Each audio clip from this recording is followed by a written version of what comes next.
Everybody, I now call the October 12th, 2021 meeting of the Charlotte-Mecklenburg Board of Education to order, and we'll begin with entertaining a motion to adopt the agenda. All right, all those in favor of the motion, raise your hands. Any opposed?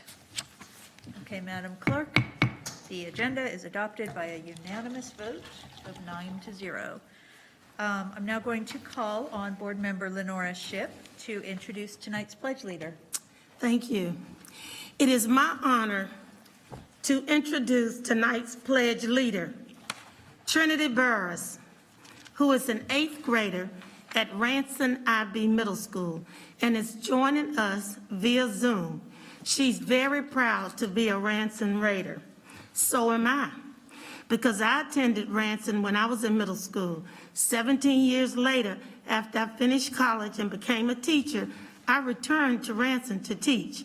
All the teachers who had been there when I was a student were still there. It was such an honor to join them.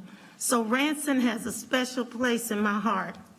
I think it has a special place in our pledge leader's heart too. Trinity has been active in Ranson. She served on the Raider Student Council for the past 2 years. She has come up with many innovative ideas for school-wide incentives. She also always has time to listen to others and help if needed. Trinity often creates inspirational voice videos or notes for her teachers. She wants to become an influencer in the arts through singing, poetry, and dancing. Trinity isn't the only member of her family involved with CMS. Her mother, Amy Jones, works in the district's transportation department.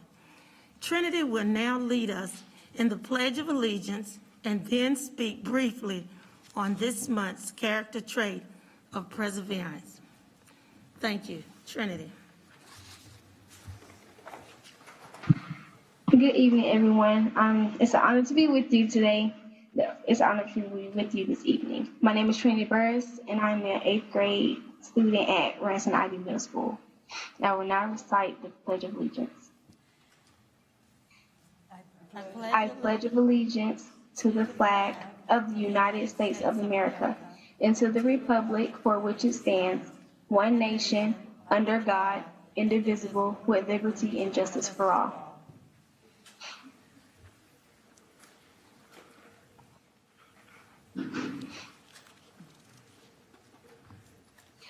I was invited to speak with you about perseverance. Perseverance is something we at Ranson IB Middle School exhibit each day. It is the continued effort to do or achieve something despite difficulties, failure, or opposition. The pandemic has impacted our communities in a mighty way. Yet we show up to school each day, prepared and ready to learn, putting our best foot forward. Regardless of what's going on in the world, we are safe, loved, and respected at Ranson IB, which makes perseverance way better. We will continue this great journey because nothing could be greater than to be a Ranson Raider. Thank you and have a great evening. Thank you. All right. Thank you for that message. Colleagues, we are going to move on to our public hearings. We have 4 public hearings this evening, and the rules for each hearing are as follows. Each speaker will be called to speak one at a time. Each speaker will have a maximum of 3 minutes to address the board. Each speaker may only talk about the topic that is the subject of the public hearing. Individual student matters or specific personnel matters may not be discussed. Personal attacks will not be allowed. Profanity or other inappropriate language will not be allowed, and the board reserves the right to mute any speaker who violates these rules.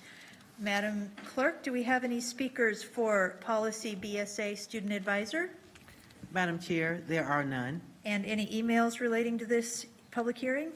Madam Chair, there are none. All right, thank you. I now declare the public hearing for Policy BSA Student Advisor closed.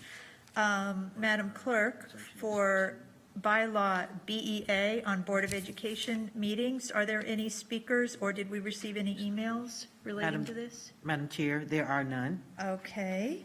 Then I declare the public hearing for Bylaw BEA Board of Education meetings closed. Policy BG, the school board policy process. Madam Clerk, are there any speakers or did we receive any emails related to this public hearing? Madam Chair, there are none. Okay, then I now declare the public hearing for policy BG, school board policy process, closed. And finally, are there any speakers for the exhibit BGE for the Board of Education policy process? Any speakers, or did we receive any emails related to this public hearing? Madam Chair, there are none. All right. Thank you. I now declare the public hearing for policy BGE, Board of Education policy process, closed. Pardon? Exhibit. Exhibit. Exhibit BGE, Board of Education policy process, and that is now closed. All right, so now we're going to move on to requests from the public. The rules are similar, but I will read them here. Each speaker will be called in to speak one at a time unless you are part of a group. Each speaker will have a maximum of 2 minutes to address the board, and groups will have 7 minutes. Each speaker may speak on any topic of their choice except for individual student matters or specific personnel matters. And personal attacks will not be allowed. Profanity or other inappropriate language will not be allowed. And the board reserves the right to mute any speaker who violates these rules. And so our first 3 speakers are Nicole Riga, Raya Pachin, and Alexis Shapira. And please forgive me if I've mispronounced your name and correct me, and I'll try to get it right next time. So first up is Miss Riga. Can you hear me? Yes, we do. Go right ahead.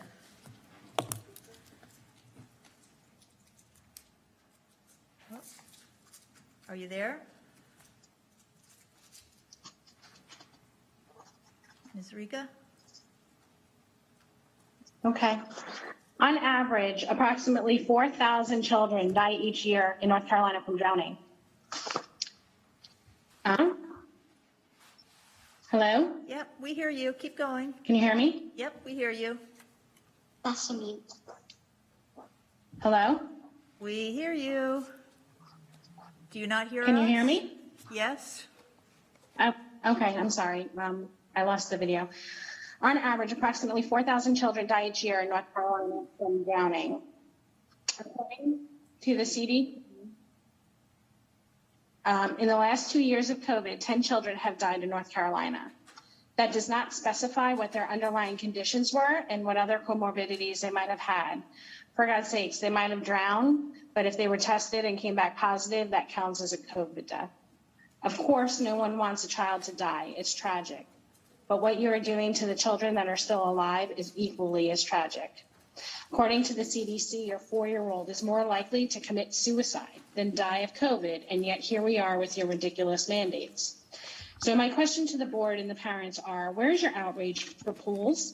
Why are we not shutting down all of the pools, filling in pools, going to people's backyards against their will and demanding their pools be removed? Where is the outrage? Or maybe there is none. Maybe the only reason there is outrage about COVID is because you've been told to be. You've all stopped thinking critically for yourselves and have bought into the propaganda machine while this country circles the drain. Drowning, vehicle accidents, homicide, cancer, cardiovascular disease, and suffocation all individually are more likely to kill children than COVID. Why are we not mandating cancer screenings? Perhaps we all need to stop driving. Vehicles are amongst the leading killer. I think you get my point. All of you who support mass mandates are a bunch of hypocrites. And for the record, parents speaking on behalf of their children, domestic terrorists, those who are willing to go along with these nonsense mandates that are harming our kids are the domestic terrorists. And yes, I'm referring to you. Okay, thank you. That was your time. All right, next up we have Rhea Patchen, and then Alexis Shapira, and then Matthew Riga.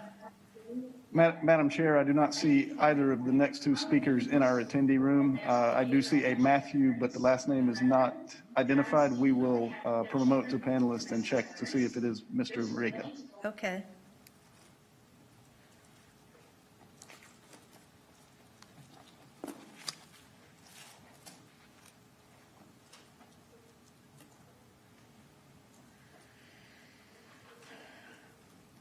While we're confirming Mr. Riga, just to get ready, the next two speakers will be Mercy Buckets and Haley Brownlee.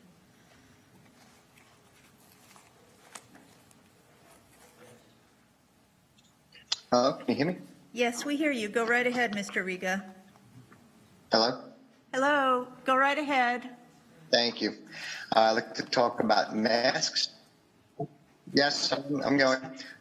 There have been 47 studies confirm ineffectiveness of masks for COVID and 32 more confirm the negative health effects. The masks have to stop in the schools. How long are we going to do this? It's going on the second year, and there still hasn't been any human evidence that masks are effective in preventing COVID or. Oh, it looks like he lost his connection. Let's move on to Mercy Buckets, and then we will try to bring back Mr. Riga. Oh, now he's back.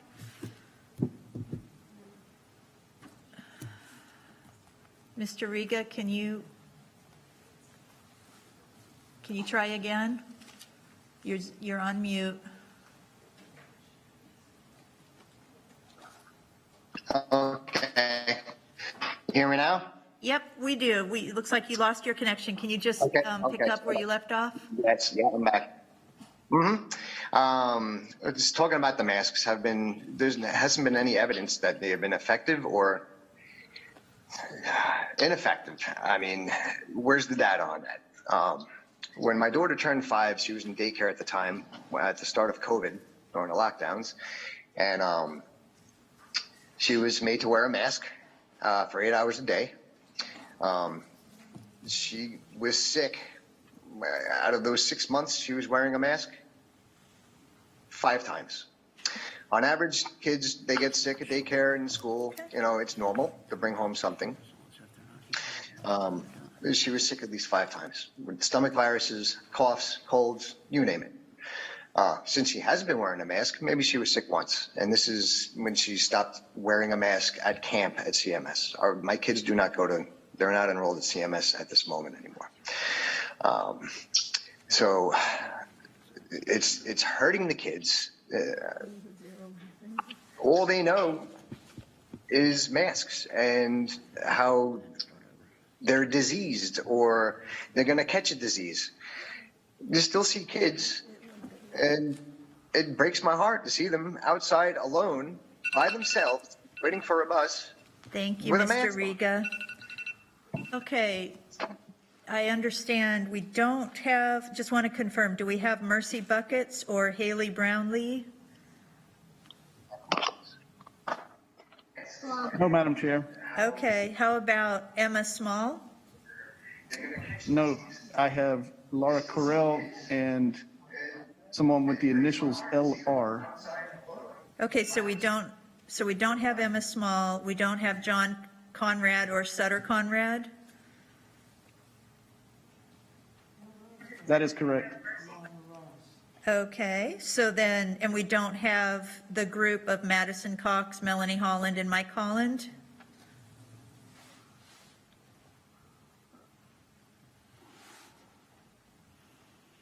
We do not. All right, well then, let's bring up Lauren Ross.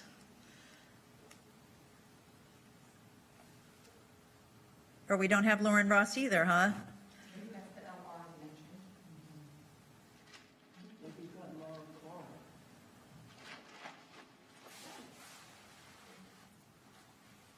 There we go. So we have Lauren Ross, followed by Laura Carell. All right. Hello, everyone. I just want to thank you for your time and thank you for at least giving me the opportunity to speak. I guess my only concern that I have or want to bring is not regarding any type of mask, but me and my family moved here last year, and I know that it was due to the whole COVID and this whole quarantine situation. I know the school enrollment was a little bit kind of dicey, but I will say last year, and I also see it this year, on how every school, every situation seems to operate a little differently with rules and procedures. And so I would like to see or hope that someone would like maybe address that, especially being a new parent on how, or a new family here, how every school operates differently when it comes to certain same procedures, but then the results are supposed to be the same, but it doesn't seem like they're the same.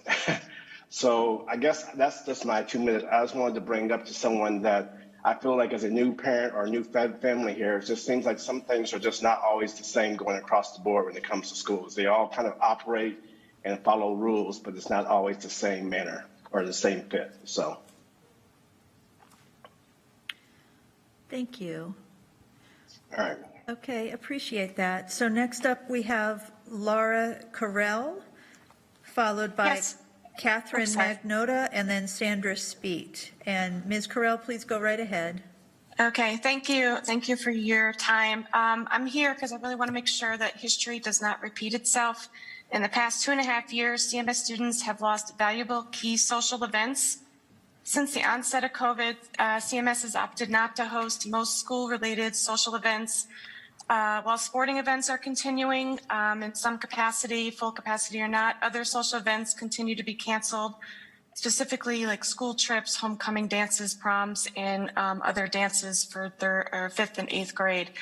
I fully appreciate the severity of the disease, and we need to wear masks to protect not only ourselves, but others as well. But having said that, it doesn't mean that we can't continue to host these type of events. Social events like the homecoming dance, prom are critical to teenage development. Proper socialization not only strengthens the immune system, but it's needed for mental and emotional health. It's events like these that allow teenagers to develop independence, explore their identities, and begin to form relationships. My ask is very simple. We've already lost a homecoming this year. Before we react too quickly and cancel prom for 2022, can we think outside the box on how to allow these events to occur? Based on research, I found schools across the country held homecoming dances this fall with no impact from a COVID standpoint. They were held outside, some with masks, some without masks. Some states are requiring proof of vaccination. Some are saying or a negative test before entering. My recommendation is instead of trying to fit a square peg in a round hole or one size fits all, can we provide some general guidelines to the principals for each of the schools to say how can we host dance safely, and then let the principals work within those guidelines. Let's leverage the best practices across the country. There is a way to enable these events. We just need to figure out how. And I just ask, please don't let the CMS students suffer any further. Thank you. Thank you. Okay, so do I understand Catherine Magnota and Sandra Spate are not with us tonight? That is correct. Okay, so next we have Glenn Stevens. Mr. Stevens, go right ahead.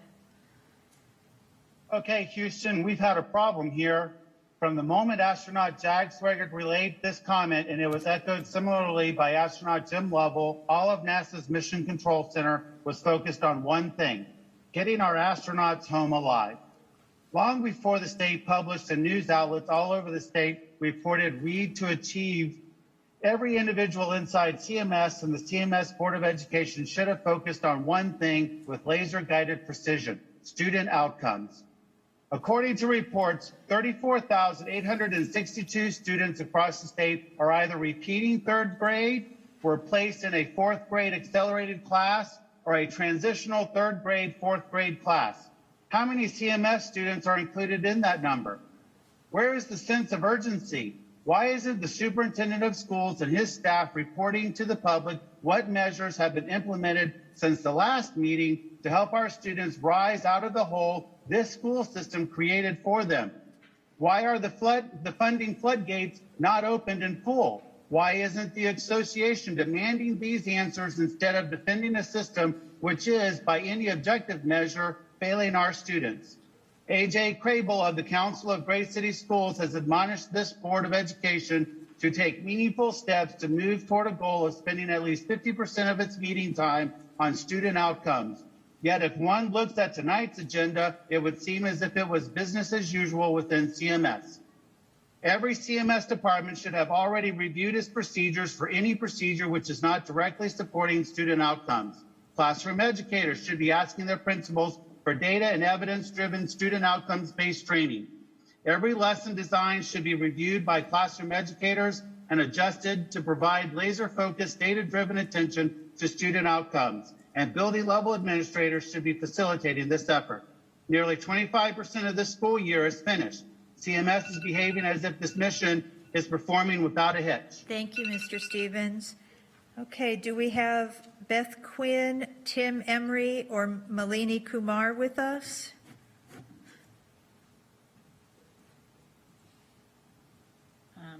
I'm here, Beth. All right, so let's bring up, I gather they're not with us, so if you could bring up Bill Fountain. I'm sorry?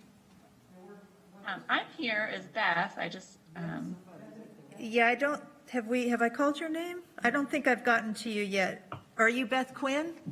I am. Oh, I am sorry. Okay, go right ahead, Ms. Quinn. I'm sorry. You all had my name from my email different, so I'll go ahead.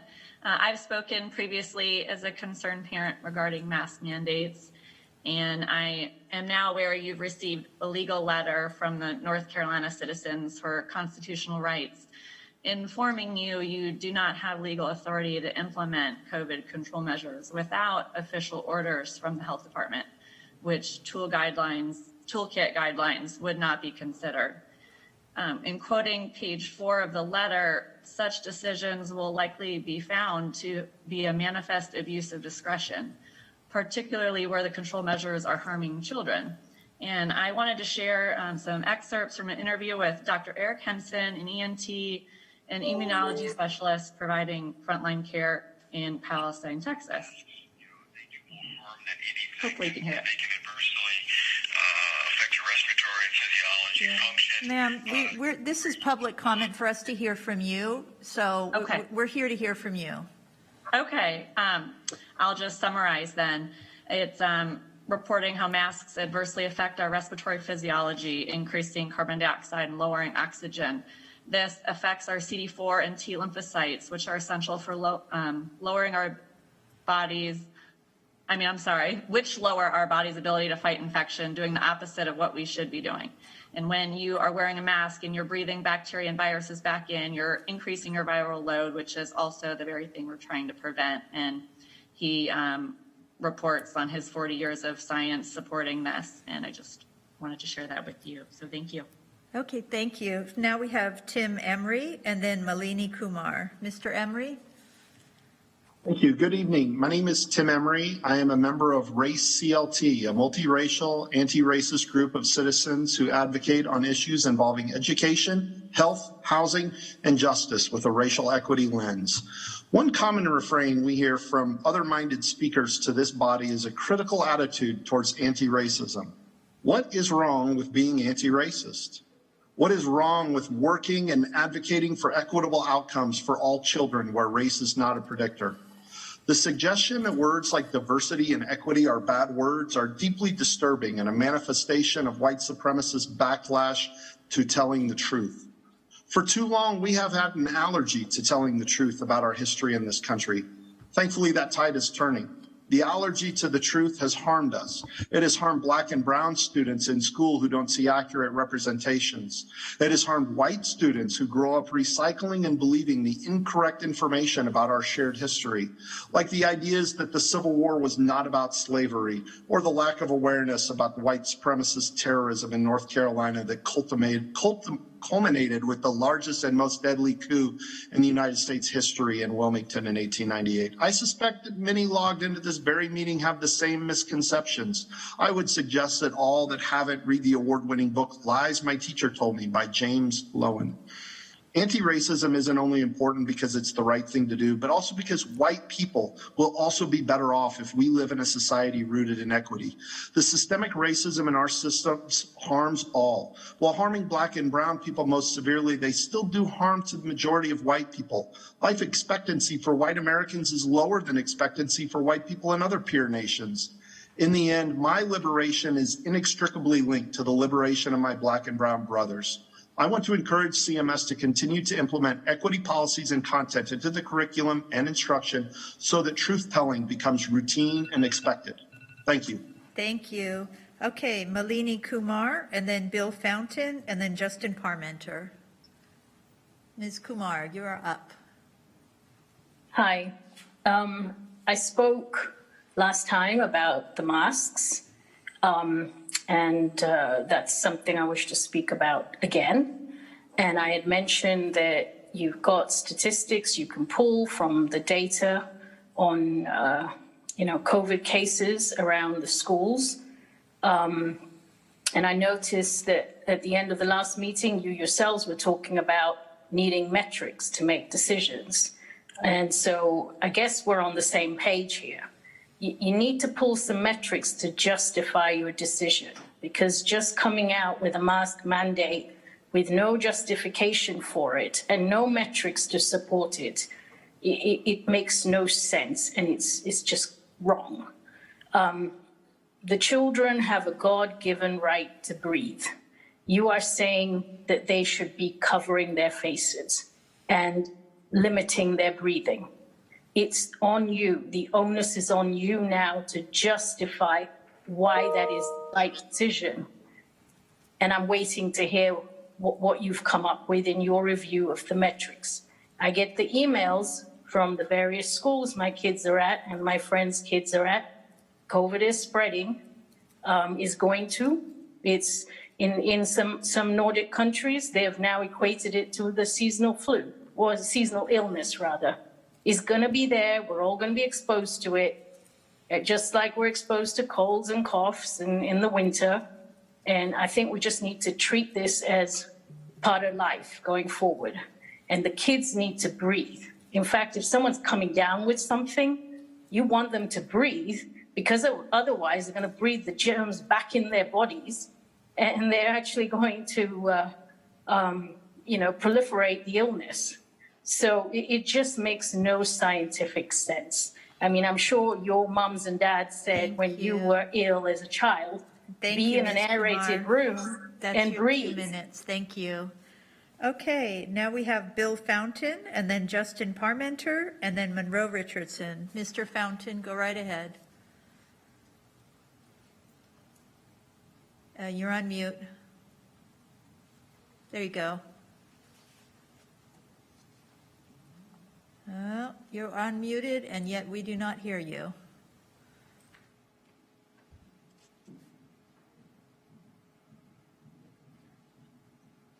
If we're not hearing you, Mr. Fountain.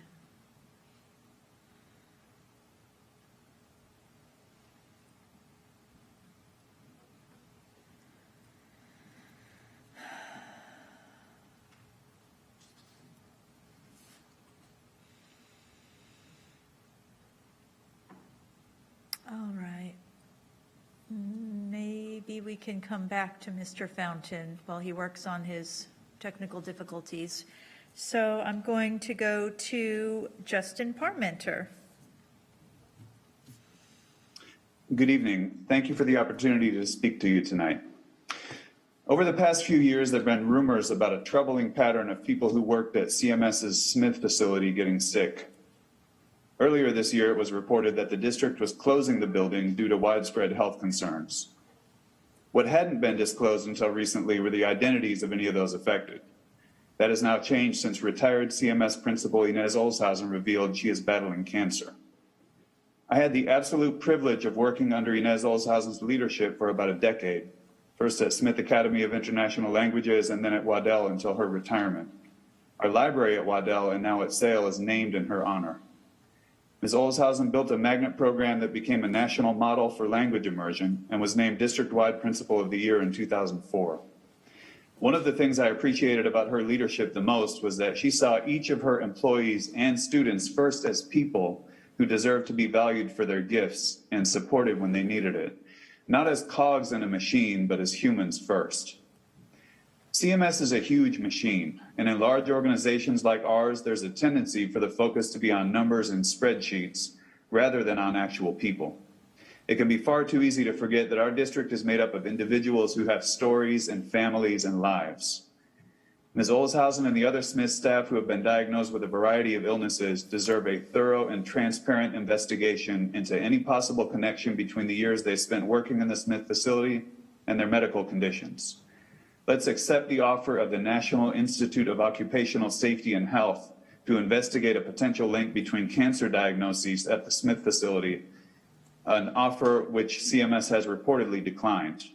We need to handle this situation not by sweeping the problem under the rug, but by seeing our current and former Smith employees as people who need our support and by working hard to get to the bottom of what happened to them. Thank you. All right, thank you. I'll go to you, Monroe Richardson, and then we'll try Mr. Fountain again. So go ahead, Mr. Richardson. Good evening. My name is Monroe Richardson. I'm the Executive Director of Read Charlotte.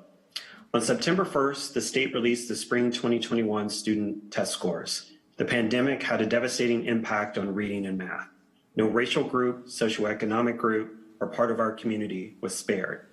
For reading, between 65% and 79% of Black and Hispanic students in grades 3 to 8 scored not proficient on their EOGs. For math, between 69 and 81% of Black and Hispanic students in grades 3 to 8 scored not proficient on their EOGs. There are tens of thousands of children in CMS elementary and middle school classrooms struggling with reading and math right now. Unfortunately, this is the third school board meeting in a row since the release of the state test scores on September 1st, at which discussion about the 2021 scores is not on the agenda. I do not think we can count the exercise with A.J. Craybill in which 3rd, 5th, and 8th grade reading scores were used to practice student outcomes-focused conversations. Given what we know today about the state test scores, do we have the right plans in place? Are we allocating resources in the right ways? Are we providing the right supports for teachers? What do the teachers themselves say? What are our concrete plans for continuous improvement? What are the specific metrics and milestones for improvement? How frequently will we run improvement cycles? We need a public discussion of these important questions and others. We know CMS can't do it alone, but it's hard for community groups, churches, businesses, and others to know the right thing to do without clear, thoughtful discussion and direction from the district. The board and staff of Read Charlotte, along with our community partners, stands ready to help. For the sake of the children in our community, please put discussion about the test scores and district plans on the next board meeting agenda. Thank you. Thank you. Let's try you again, Mr. Fountain. Have you got your audio working?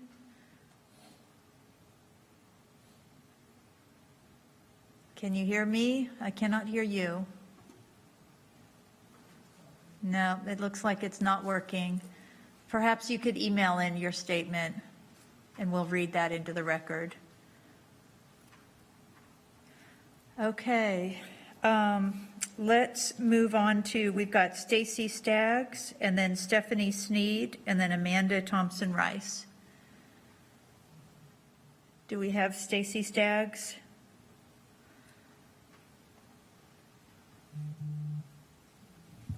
Nope. Okay. Let's go to Stephanie Sneed. Good evening. My name is Stephanie Sneed, and this is my 4th address to you on behalf of the Black Political Caucus since September. I'm here to continue to shine a light on the long-standing unacceptable performance outcomes of CMS students, particularly those that look like me. As I've previously stated, one of the biggest emergencies in Charlotte are the disturbing district-wide performance gaps. Now, more than ever, we are fully aware of the trajectory of students that have long-term unfavorable performance while a part of the school system. Today, I just want to highlight that less than 5% of Black high school students in Math 1 are performing on a level exhibiting college or career readiness, and only 3% of the students that are entitled to it have a multi-tier support system in place. A robust and specific plan must be put into place to address these longstanding gaps and learning loss due to COVID. Simply stating $50 million will be dedicated to the 42 lowest performing schools is not enough.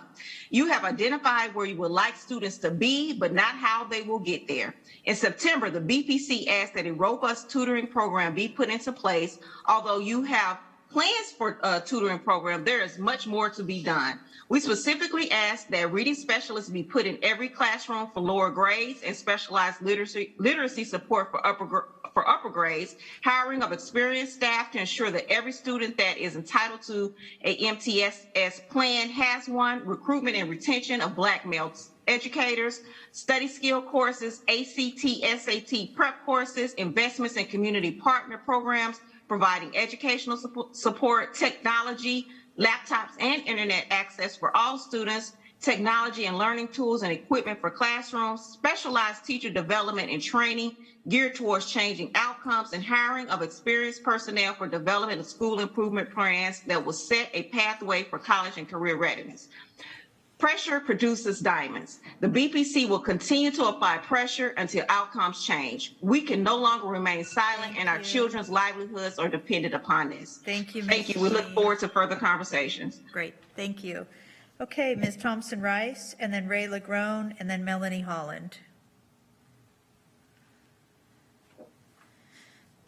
Can you hear me? Yep, we hear you. Okay.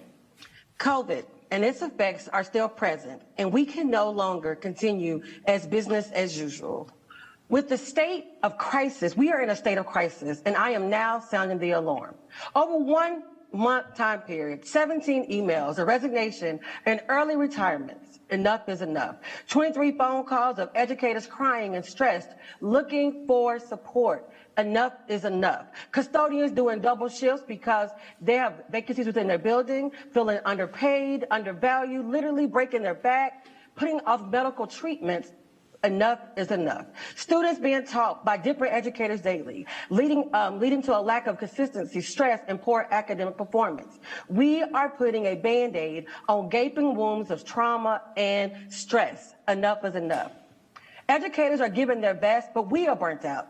Eating with kids, covering classes, and no longer have time to do data jobs, instructional planning periods, grading, PD, and giving feedback to students.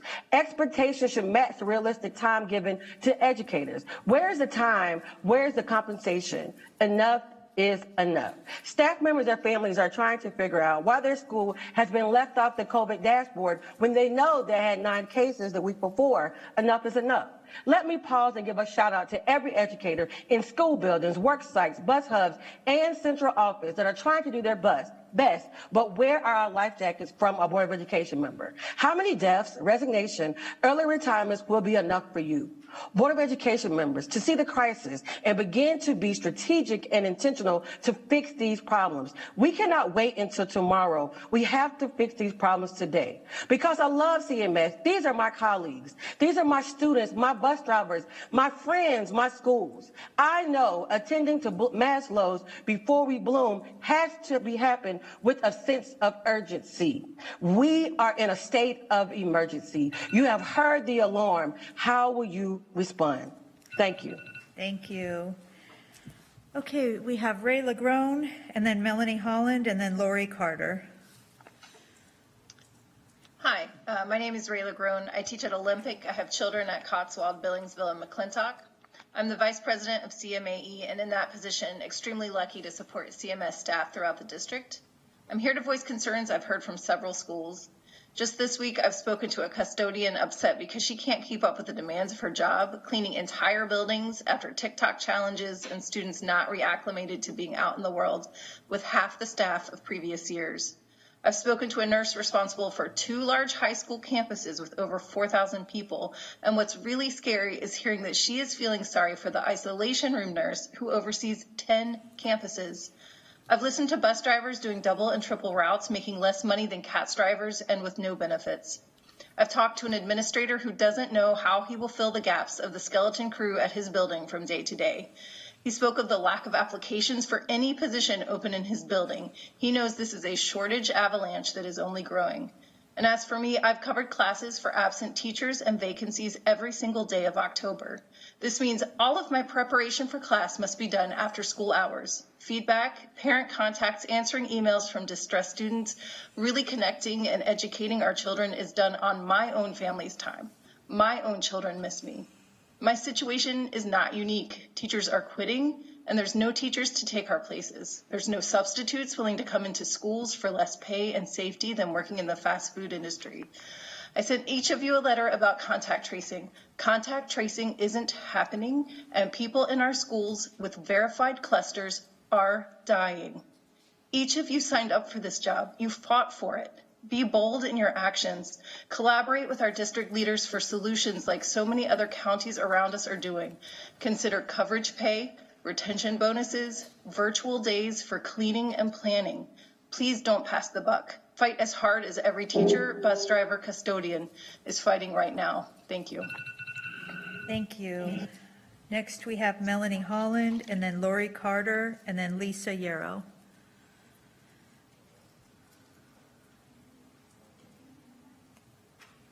Do we have Melanie Holland?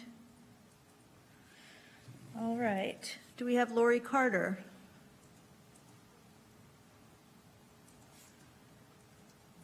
No. Okay, well, let's go to Lisa. I see you there, Lisa. You're on mute. Yep, sure am. Thank you so much. Sorry about that. My name is Lisa Yarrow. I am the parent of a 9th grader at Olympic High School. And my plan to speak with you tonight was about the situation with the sexual assault at Olympic High. But before I go into that, I do want to, I beg your pardon? Would like to just voice my support for the mask mandate in CMS, which actually makes it possible for my son who is immunocompromised to actually attend in-person learning. The science is clear about the benefits of masks. And in fact, the American Disabilities Association has actually published a statement about the benefits of wearing masks. So I just want to advocate and voice my support for masks. Would also like to share with the board that ARPA funds are available to provide support for staff and educators in CMS under the American Relief Protection Plan. Going on to the situation at Olympic High, in June, news broke about the shocking ways in which the sexual assault situations were treated at Myers Park, and not 3 months later, we have a situation at Olympic High where the allegations and the process were mismanaged. Students were made to feel unsafe. Student protesters have been gaslighted. There has been a focus on allegedly protecting the students. And really the result has been that the voice of the students has been silenced. This has left my son, who is, as I said, a 9th grader, wondering, where are the adults in the room? Where are the people who are willing to own up to the decisions that were made, that were not responsible and were not mature? Principal Jones has said that it is important that the students are given an opportunity for learning. Well, the reality is that the students are learning whether we're speaking or whether we're acting. And when CMS does not have a unified policy for the management of sexual assault and the management of student-led protests that actually protects the voice of the students, then the students are listening and learning from us. Thank you. Thank you. Okay, now we have Caitlin Reed and then Diana Benson. Good evening. CMS is a mess. This district has no structure and priorities are completely skewed. What does CMS actually care about? Is it making sure students are able to have a safe way home so they're home on time? No. Is it making sure behavior supports are in place at schools? No. Maybe it's making sure that all students feel safe and comfortable in school? No. CMS has shown these things are not a priority in schools. Students are harassed by classmates. Teachers are discriminated against and harassed by their so-called colleagues. Students are left stranded at school until upwards of 5 p.m. with no way home because there's no transportation. Unless, of course, schools expect their own teachers to take kids home, which they have. But these do not concern you. The only thing that concerns you is forcing students to wear masks that do not prevent the spread of COVID-19 and force staff to prove they're vaccinated or comply with weekly COVID testing if they don't prove that they are vaccinated. This is the priority of the school board and CMS. The education of students, your children, is not a priority. What happens when you lose teachers who refuse to comply? We all know shoving them into already crowded classrooms is the solution, since no substitutes are accepting jobs, leaving teachers overstressed and even more overworked than they already are. If you think CMS and the school board are here for your children to make sure they provide the best education possible in a safe environment, then I would recommend taking your children elsewhere, since this is not the case. Get your priorities right, CMS. Do better, stop pushing politics, and do better. Thank you. Do we have Diana Benson? And if not, let's give Bill Fountain one more try to see if his audio is working.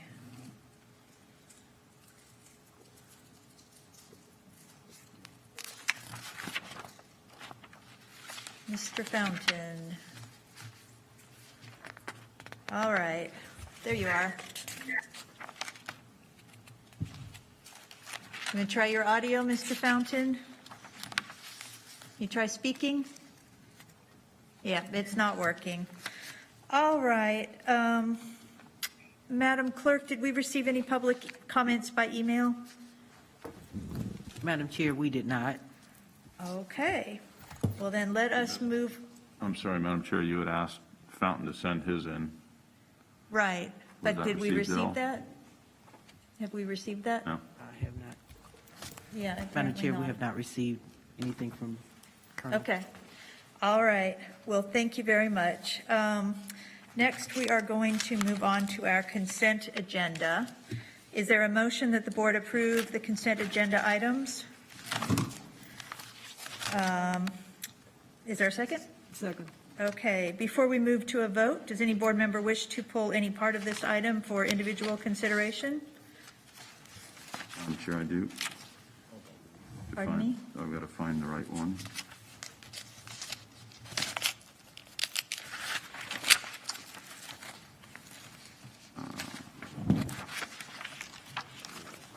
Item D, Madam Chair. Okay.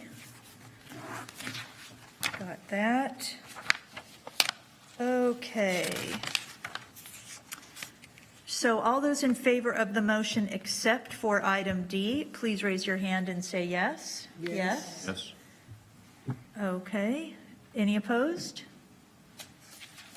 Okay, so that passed 9-0. And Mr. Strain, could you please speak to item D? Yes, thank you, Madam Chair. So obviously, we're still under a mandatory mask mandate or a mask mandate here in the county by our Board of Health. A month ago, we had conversations about the sort of data that we would look at when it is our opportunity to make this kind of decision. How are we progressing in terms of that? I certainly haven't received any information in terms of data or a report on where that stands or how that recommendation will be formed.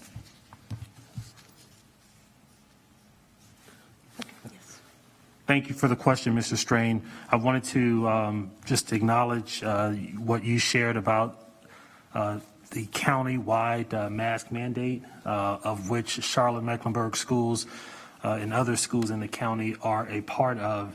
And the county has indicated as part of that mask mandate that we would need to be below, as a county, 5% positivity rate for 30 consecutive days before that mask mandate is lifted.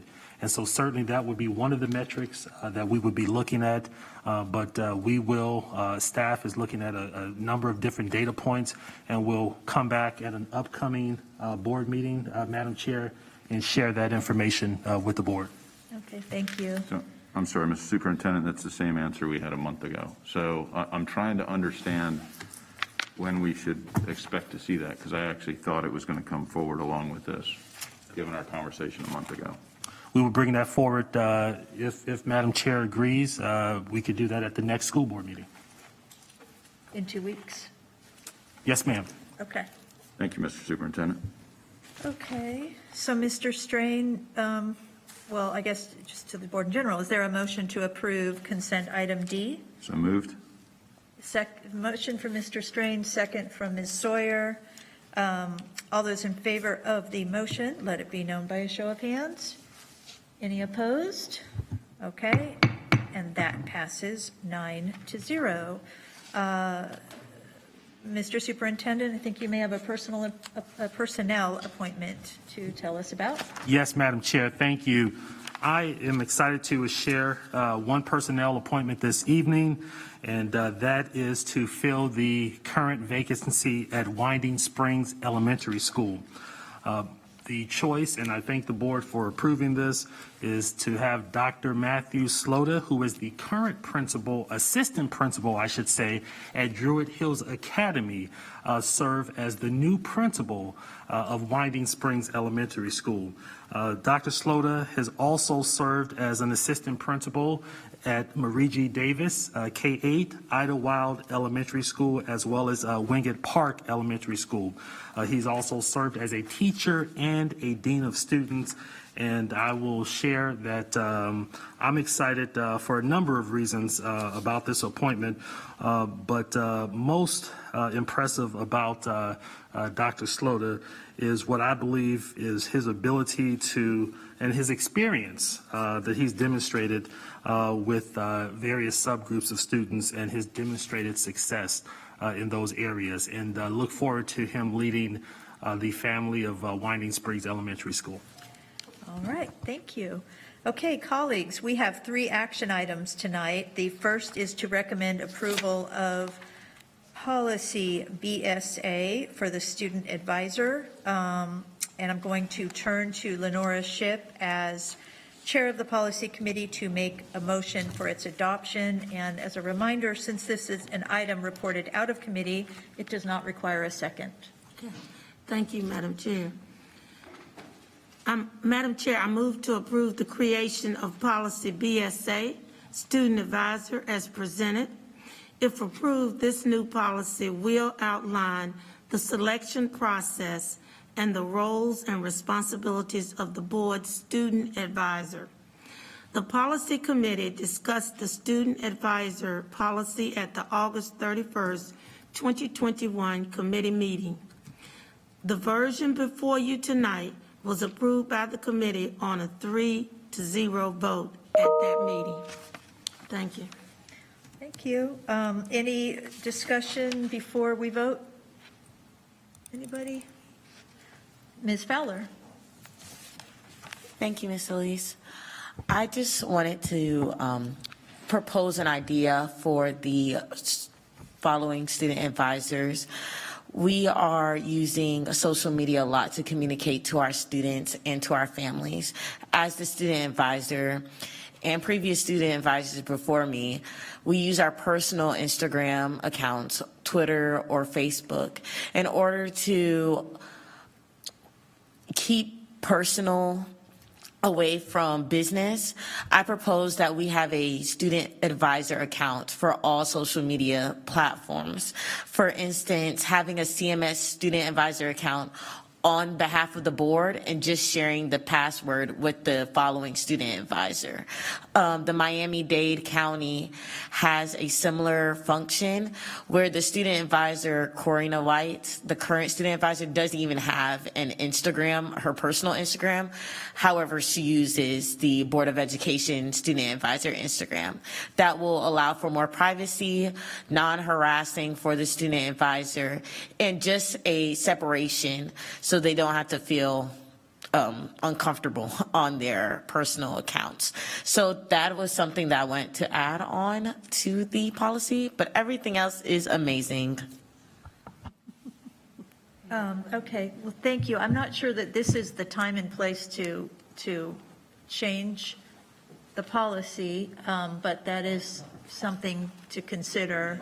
Let me just see Ms. Marshall and then Ms. Sawyer. Oh, and Ms. Cheek, did I see your hand? Okay. Thank you, and I think we can incorporate some of these things in terms of practice. I don't know that we have to amend policy for great suggestions to come, which Ms. Breonna Taylor has given us many over this time. But I also want to thank the policy committee for allowing this policy to go through. I think it's very well thought out. I think it involves many stakeholders to help us get to a place where we're going to have great representation. And to the listening public, we are getting ready to put out an application very shortly around this policy. We were waiting tonight to have it voted so we can move forward, and we kind of have a condensed period of time. But 10th and 11th graders, if you are interested in being a part of this and being the student advisor to the board, you're going to have that opportunity to apply soon. So be on the lookout. There'll be more information about it, but I just wanted to do a little public service announcement at this moment. Thank you. So Ms. Sawyer and then Ms. Cheek. No, I just wanted to let Ms. Fowler know that I understand your desire around social media, and I think we can meet those needs without a policy change. So I don't think that it has to be covered in the policy. Yeah, I hope I didn't mean to sound like I was shooting that down. I think there's a lot of merit to what you're suggesting. And but it doesn't, I don't think we need to change the policy in order to institute that practice. So that's. I just meant that it should be put into practice. If you look at the policy, we did discuss briefly when I did attend some of the policy committee meetings for the current policy that we're overviewing. We did discuss having the social media in practice. I just wanted to highlight the practice that should be made when we put it into policy. All right, thank you for that recommendation. Ms. Cheek and then Ms. Dr. Jones.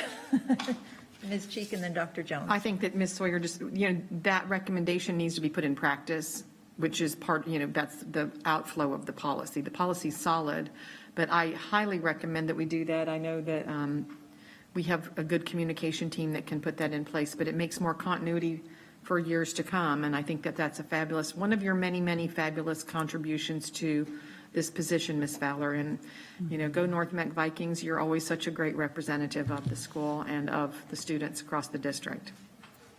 But I'm kind of partial to the Vikings. So. Thank you.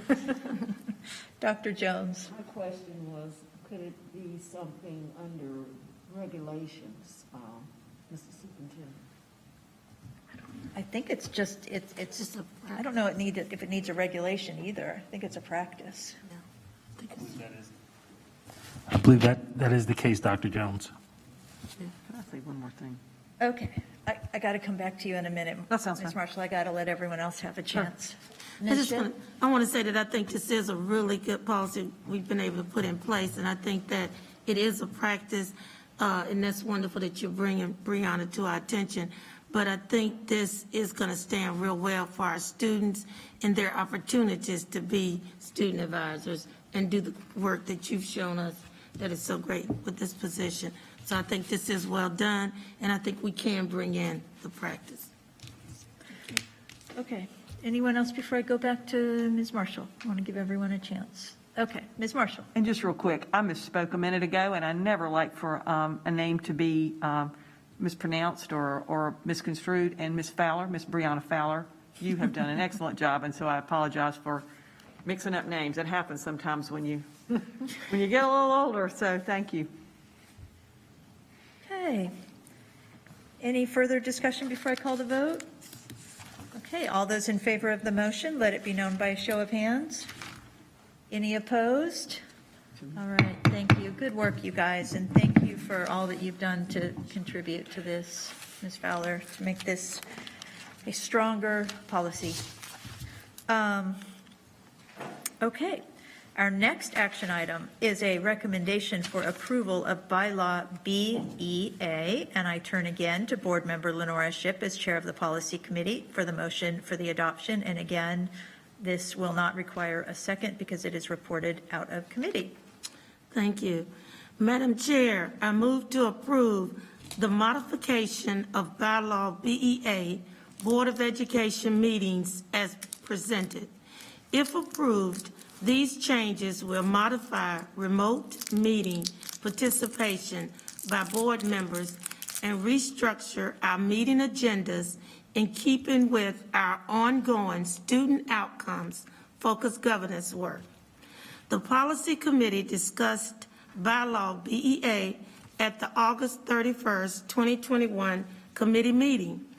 The version before you tonight was approved by the committee on a 3-0 vote at that meeting. Thank you. Okay, any discussion before I call the vote? Well, I just want to thank everybody for all your hard work on tuning up this policy. All those in favor, let it be known by a show of hands. Any opposed? Oh, I'm sorry. You had you were opposed? Okay. And that passes by a vote of 8-1 with Dr. Jones in opposition. Okay. And next we have recommendation. We're going to, our last action item is to consider a modification to our bus drivers' compensation rates. Before the board acts, I turn to the superintendent to introduce this item and to make a recommendation. Thank you, Madam Chair and board members. Before staff comes forward to make the presentation, I want to share that transporting our students to and from school safely is a critical district operation. And so far this year, we have faced transportation challenges like never before. We are not alone in this situation, as colleagues and peers and districts in surrounding counties as well as across the country share similar stories and of difficulties in hiring and retaining school bus drivers. We currently are operating at a deficit of approximately 100 drivers when we consider both vacancies and drivers currently on one of several forms of approved leave. So after reviewing options, we believe the best way to address our driver vacancies is to get more competitive with pay. We must attract and retain drivers to keep our students and our district moving forward. We compete with not just with other school districts, but round shipping operations that often pay significantly more than we have offered. And so tonight we ask that you approve our recommendation to raise starting pay and to raise pay for all of our dedicated drivers. At this point, I would ask our Chief Operating Officer, Mr. Brian Schultz, to come forward and present our recommendation. Thank you, Superintendent Winston, Madam Chair, Madam Vice Chair, members of the board. Good evening. It's my honor to be able to present to you and bring this modification to bus driver compensation plan to you for your approval. For tonight, what I want to make sure that we communicate the information regarding our bus driver staffing challenges, many of which Superintendent Winston just covered. Also the actions that have been taken to address the current challenges. So this just didn't happen overnight, and we've had a team working on this for a long period of time now. And I'd also like to communicate the proposed compensation modifications to improve retention and recruitment. And our purpose, as Superintendent Winston said, is to request approval for those proposed modifications to the bus driver compensation rates.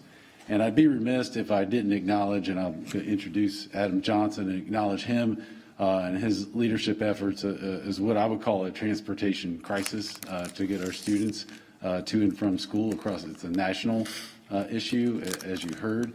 Mr. Johnson and his team have taken upon themselves duties that they would not normally have taken upon in terms of driving buses and doing whatever it takes to get students to and from school so that they can be served with our core mission in mind of teaching and learning. So with that, I'd like to turn it over to Adam Johnson. And Mr. Johnson, if you prefer, you may remove your mask during the presentation, but that's completely your call. If you don't mind, that'd be great. Because fellow board members, Madam Chair, Vice Chair, Superintendent Winston, I have been using my bus driver voice a lot lately. I've been on a bus driving since the first day of school, and here we are in October, so that lets you kind of know the lay of the land. But I do want to, while I appreciate the kind words, we certainly own that we have not provided the levels of service that we need to for our families, for our students, for our schools. So we do own that. We are doing the very best that we can. When we hear concerns, certainly from board members, from parents, from school staff, we respond to those just as quickly as we possibly can and dedicate additional resources when available to try to fix things as they come up. So with that in mind, just going to go over some information to kind of set the stage for our presentation this evening. As the superintendent alluded to, not only, certainly this is a national crisis. Just recently, the state put out the survey to all of the LEAs, and we found that there are about 1,300 bus driver vacancies just in North Carolina alone. Now, Superintendent, the vacancy number has actually gone up from 50 to 56. So just in the past few days, we've lost additional drivers to other employment, but we certainly hope to try to get those folks back soon. So in addition to those vacancies, as Mr. Schultz pointed out, we do have drivers on some type of approved medical leave. That's about 51, and we do have daily absences. So to kind of put this in perspective, on a daily basis, we may be trying to cover about 140 buses in the morning and in the afternoon. What we did note after July 1 of this year was an accelerated rate of those that were separating from CMS. We do see that each summer, and typically what drivers do is they sort of wait to see if they can find better employment over the summer, something that is certainly 12 months of employment and maybe pays a higher wage. We saw this certainly exacerbated this year, likely due to COVID and likely due to the very lucrative employment opportunities that are out there for drivers and for everyone, actually. I mean, you can't go just a few feet and not see another sign out on the street, help wanted, and an additional signing bonus and increased pay. So we're competing against everyone at this point. So we'll take us on down to the next slide. What we did over the past, and here's my bus driver voice coming back to haunt me, but what we've done over the past year, we formed a recruitment task force, March of this year. That was all of our transportation staff. We kind of split up into teams and targeted just about everyone we could think of, partnerships with the community. We worked with mobile advertising on our activity buses. We had the ridership survey, if you all remember. And while we didn't get a great response rate this year, we're certainly hopeful that parents see the value in letting us know, and we will roll that survey back out this coming year after the lottery closes. We did a lot of route optimization over the summer. As we continue to see drivers that left us in July and August, we really did our very best to shrink and reduce that number of buses that we put out on the road. And again, besides the advertising, we had additional job fairs. Our bus classes were obviously in effect. We had a lot of fast track applicants that would try to come back to us. And when we mean a fast track person, that's someone that's already holding a commercial driver's license with the proper endorsements. And that shaves that time, the turnaround time that we can put them behind the wheel transporting students. In most cases, 1 to 2 weeks. So we're really excited to get those folks hopefully back to us with this pay incentive and this kind of structured plan if it is approved. We also put in place, thanks to our partnering with our HR department, $1,000 recruitment bonus and retention bonus for our veteran drivers that was in place in August of this year. And of course, what we're here tonight to discuss is our compensation rate plan.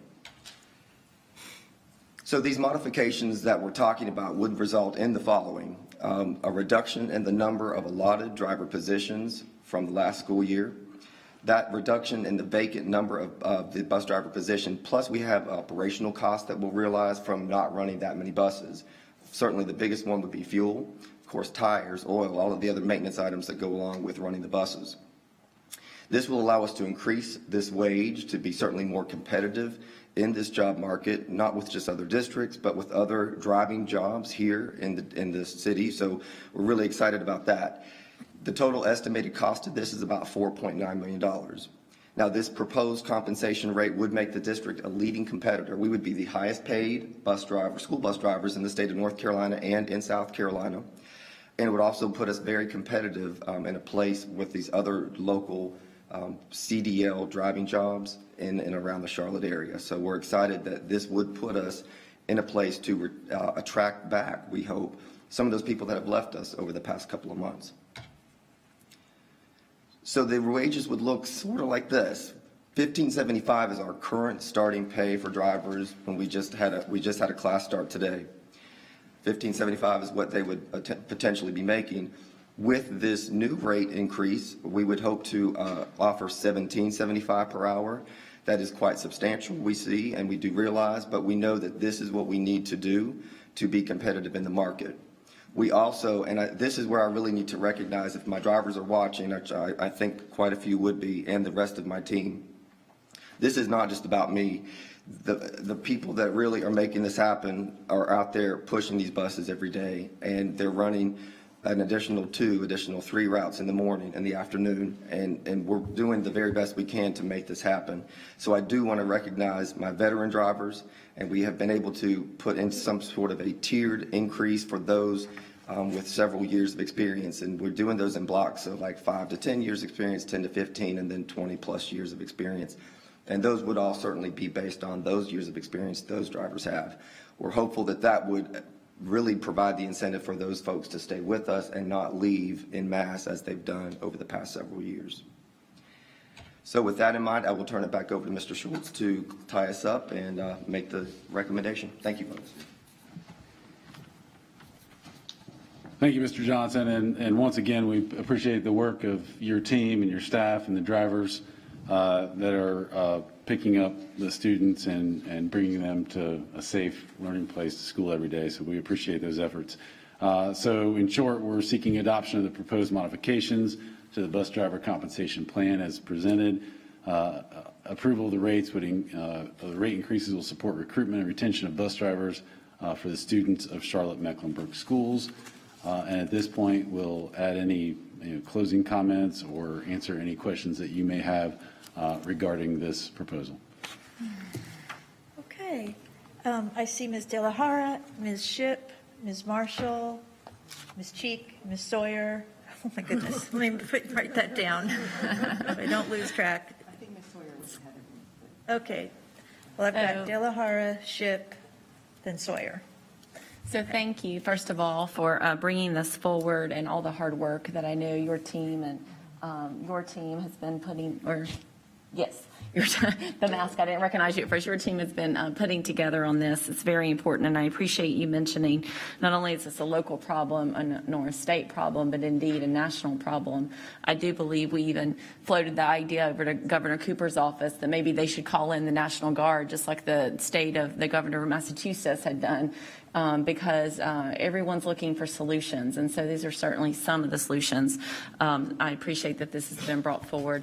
I do want to ask about the $1,000 retention or recruitment bonus.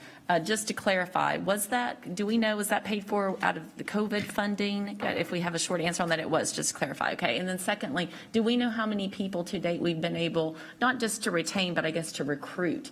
Do we have a number on that? I'm just curious if that has worked. Yes, ma'am. Since the recruitment bonus went into effect in August, we've hired about 35 folks. But in that same period of time, we've lost about 50. So it's unfortunate that we'll get one in and then another one goes back out. We've actually had some that have gone through the class, worked one day, and then said, this isn't for me. So it's unfortunate. Now, of course, they wouldn't have qualified for the bonus because there are qualifications that they have to work through, and that's not going to be paid out until several months of employment. So we have seen an uptick because of the recruitment bonus, and some folks have stayed with us, but we've also lost some in that same period of time. And how long for those that are new to the CDL process does it take for them to go through the class? Remind me. We're averaging about 52 days. 52 days. So even with this, there will be a delay. Yes, but the good news is what we're hopeful for is those that have left us in August, September to other driving jobs locally, once they hear that this is in place, we will be competitive with the places they've left us to go to. So we're hopeful that those people could come back to us because typically what they do is change status. They may drop down from a full-time or a part-time driver to a sub. In that case, they're already in the system, they're drug tested, so they're ready to go. It would just be a matter of changing their status back, and then they could get behind the wheel and take over full-time again. So we're, fingers crossed, hopeful that those folks can come back to us much more quickly. Yes, well, we need them, so Yes, thank you for that. And I 100%. don't expect you all to answer this, and this might not be appropriate for this time, but if not now, maybe even in your board report later. I do hope, and I understand that we have some other pay incentives that are on the way. They're not prepared to share necessarily tonight, but I just do think we need to speak to it at some point, because certainly our bus drivers, this is important, it's critical, but we also recognize there are other positions in CMS where we're also actively coming up with new ideas. And can you speak to that even later tonight? Is that part of the plan? Or can you say something now? I don't want to speak out of turn. That's not part of this Q&A right now for this Okay. report. So maybe later at some point? Yes, Ms. De La Hara, we will certainly be more than happy to come back and share information about some of the other things we're doing around compensation for other employee groups. Okay, I just think that's critical that we get that information out as soon as we can. Thanks. Thank you. Okay. Any more questions? I'll turn to you, Ms. Sawyer, for questions about the bus driver. Oh, I'm sorry, Ms. Shipp. Yes, Ms. Shipp. And I even made myself a list. I was just trying to make sure I thought Yes. it was me, but. Turning to you, Ms. Shipp, for questions about the bus driver compensation. Yes. First, I want to thank you all for your hard work, because I know how just tremendous it is to get bus drivers and keep our bus drivers in the district and work through this. I have a question, though, about the number of children riding a bus and in seats. I've heard a lot about.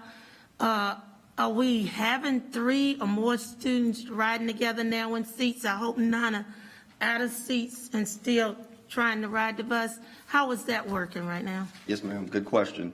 When the state reduced the restrictions, or actually removed the restrictions on capacity, one of the ways that we were able to survive is just loading the buses to be more full, certainly than they were last year during the 2021 school year.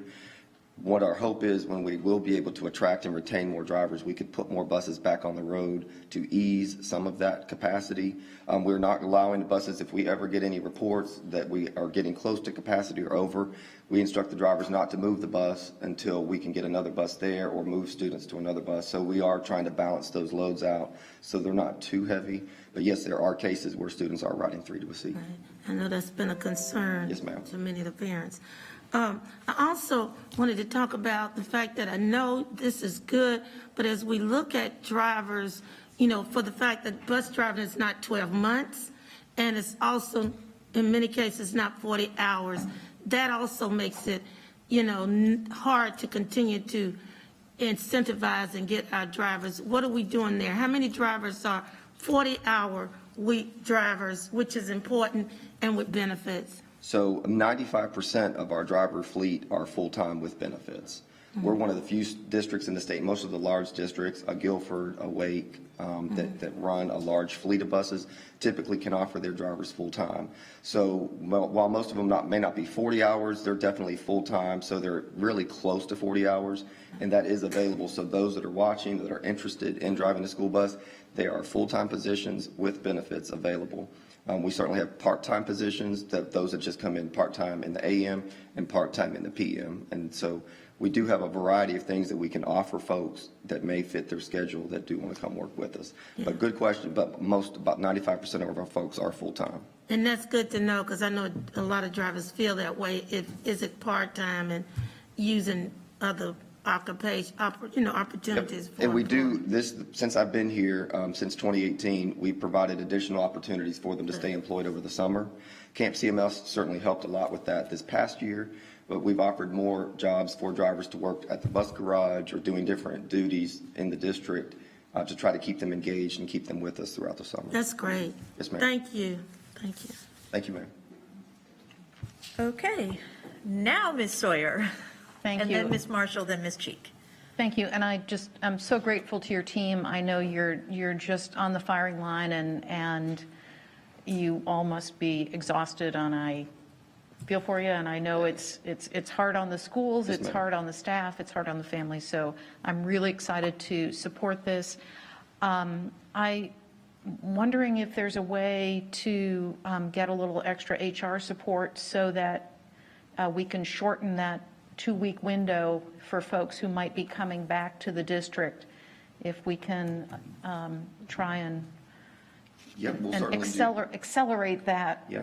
as much as possible. Absolutely. Part of it is, unfortunately, the drug testing process, just to getting them, the drug testing, actually, another part of this, that the drug testing folks that we use, they are short-staffed. So it's increased the turnaround time by a few days to get results back.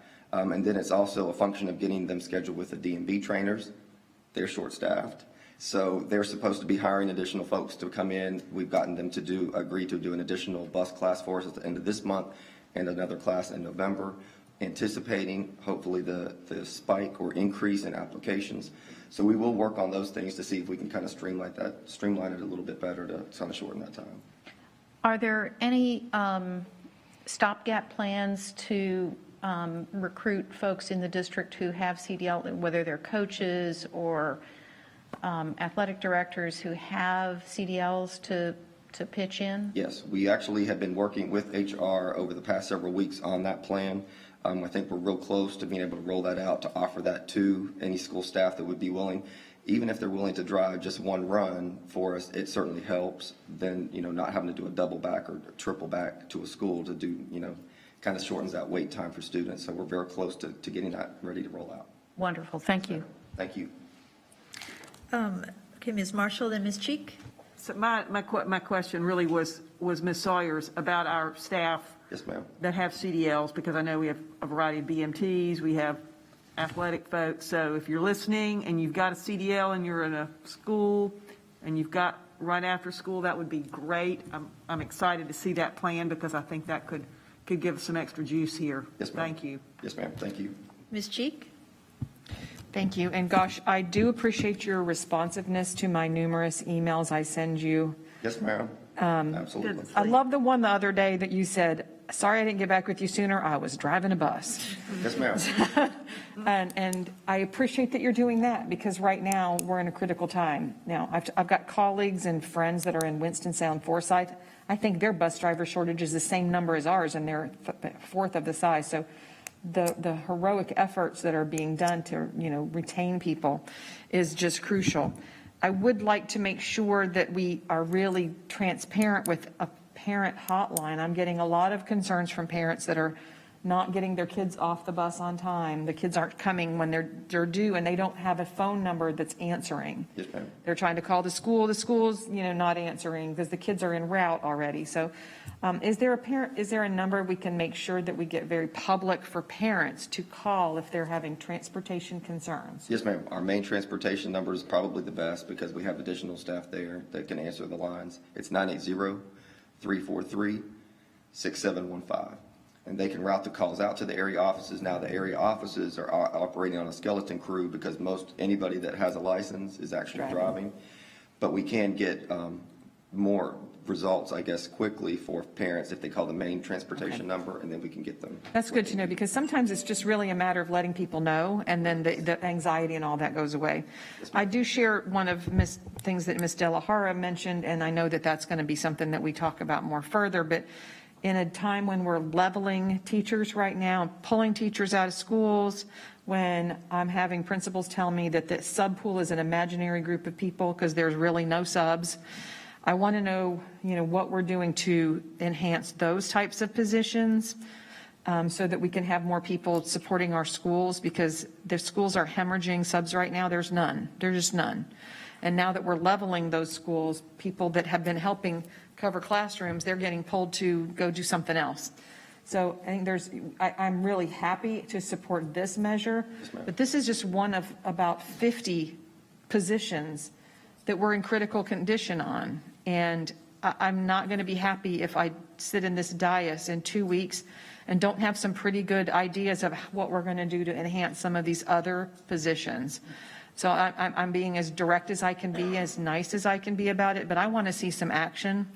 And I also want to get some updates on the leveling because I'm getting bombarded with questions about leveling as well. So, but I am going to support this and I just really support, it's huge for staff to see the leadership in the transportation department out on the buses.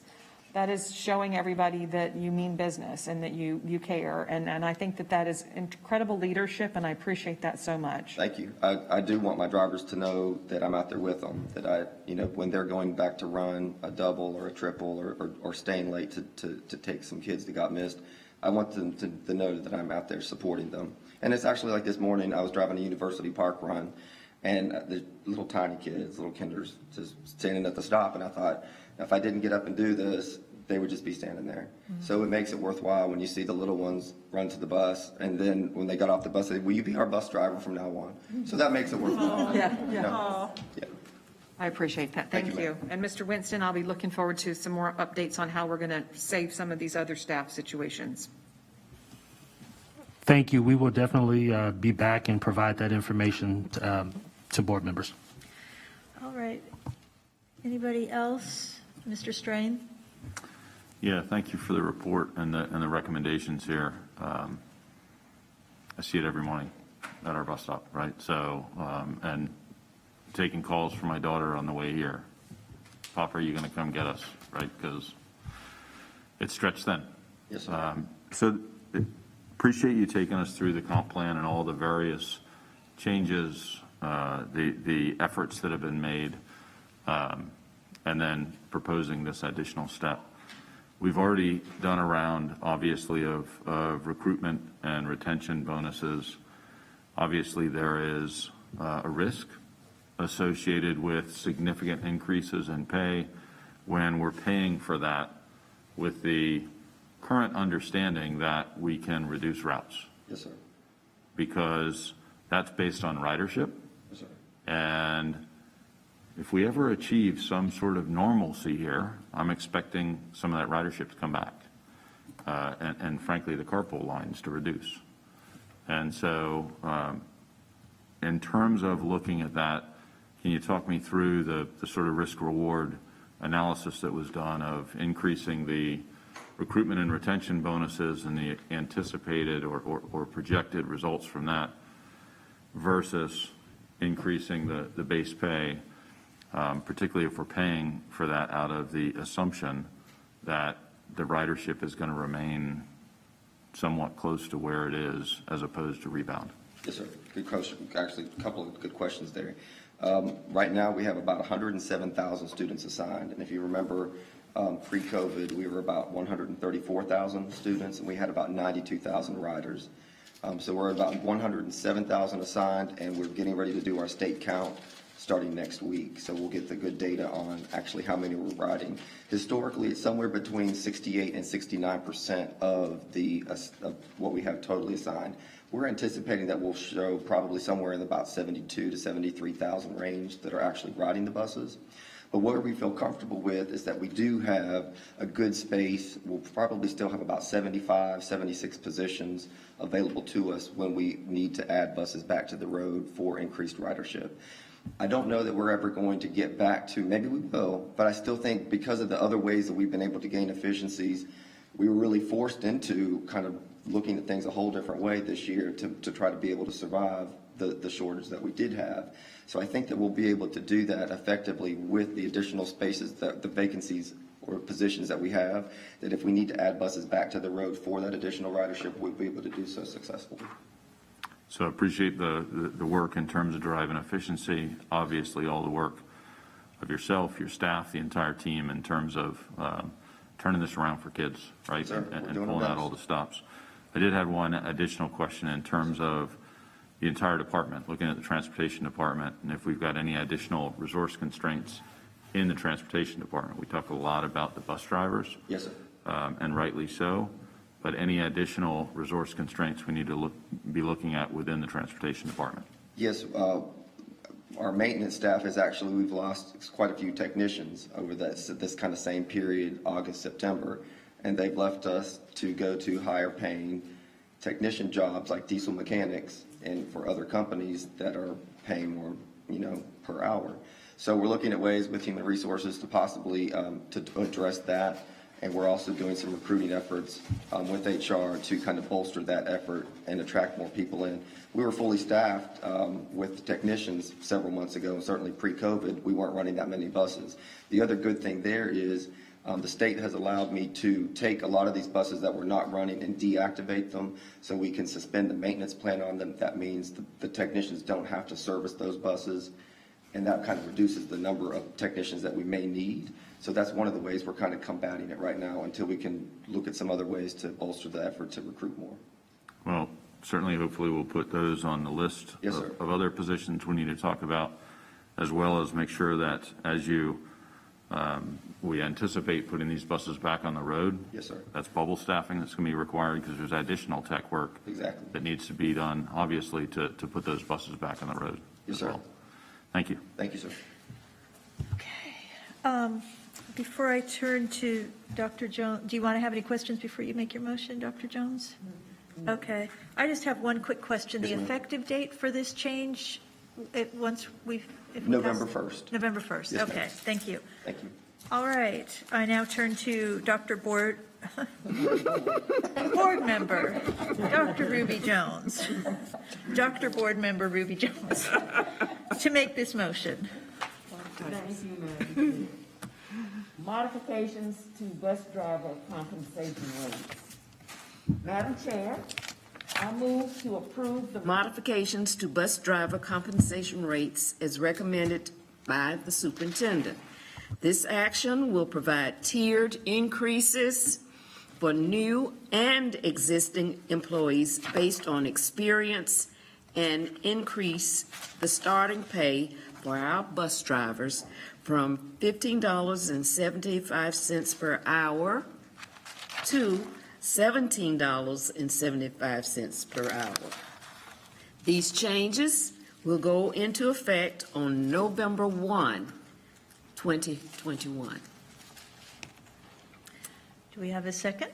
I second this motion. Okay. Dr. Jones, would you like to speak to your motion? I think we've had conversation, quite a bit of it, and this morning I was out riding around 8 o'clock to get to one of the schools in my district, and I guess on my route I encountered about 6 of our buses, and I've had from this morning to right now to think about how much valuable their services are to the educational process. Thank you. Thank you, Madam. Any further debate or discussion before I call the vote? I will just sort of reiterate what Dr. Jones said to our bus drivers who are out there. God bless you. We cannot have school if we can't get our kids to school, and now more than ever, we need our kids at school on time. They need a full day of learning every day, and that's not going to happen unless we've got enough bus drivers driving our buses. So thank you to everyone who's sticking with it and working these extra long hours. Thank you to your crew, to you and your crew, Mr. Johnson, for doing double duty, triple duty, and to anybody else who has it in their heart to come drive our kids to and from school. We need you, and hopefully this extra compensation will make it worthwhile to come into CMS or come back to CMS. And with that, all those in favor of the motion, please let it be known by a show of hands. Any opposed? All right, that motion passes unanimously, 9-0. Thank you. Thank you. Okay, now we're going to move on to the reports for the evening. First, we have an update on our Minority Women Small Business Enterprise Program, and I'm going to turn to the superintendent to introduce this report. Thank you, Madam Chair, and I want to thank Mr. Johnson and Mr. Schultz again for their efforts to bring forth a recommendation to boost the pay for our hardworking bus drivers, and I look forward to joining Mr. Schultz in a few short weeks in meeting with some members of our operations team. So I want to thank them again. Again, Madam Chair and board members, this evening we have an opportunity to share with you, as well as members of our public, our district's efforts to engage our minority-owned small business enterprise as well as women-owned businesses. Ms. Chiquita Lloyd will join us to share a report which we can all be very proud of. In terms of doing business with MWSBE companies, the past year has seen CMS set records. And this is important. It's important for our community because it shows that the tax dollars used to fund our schools, build new facilities, and maintain our existing buildings and equipment has a tremendous impact on building business here in our area.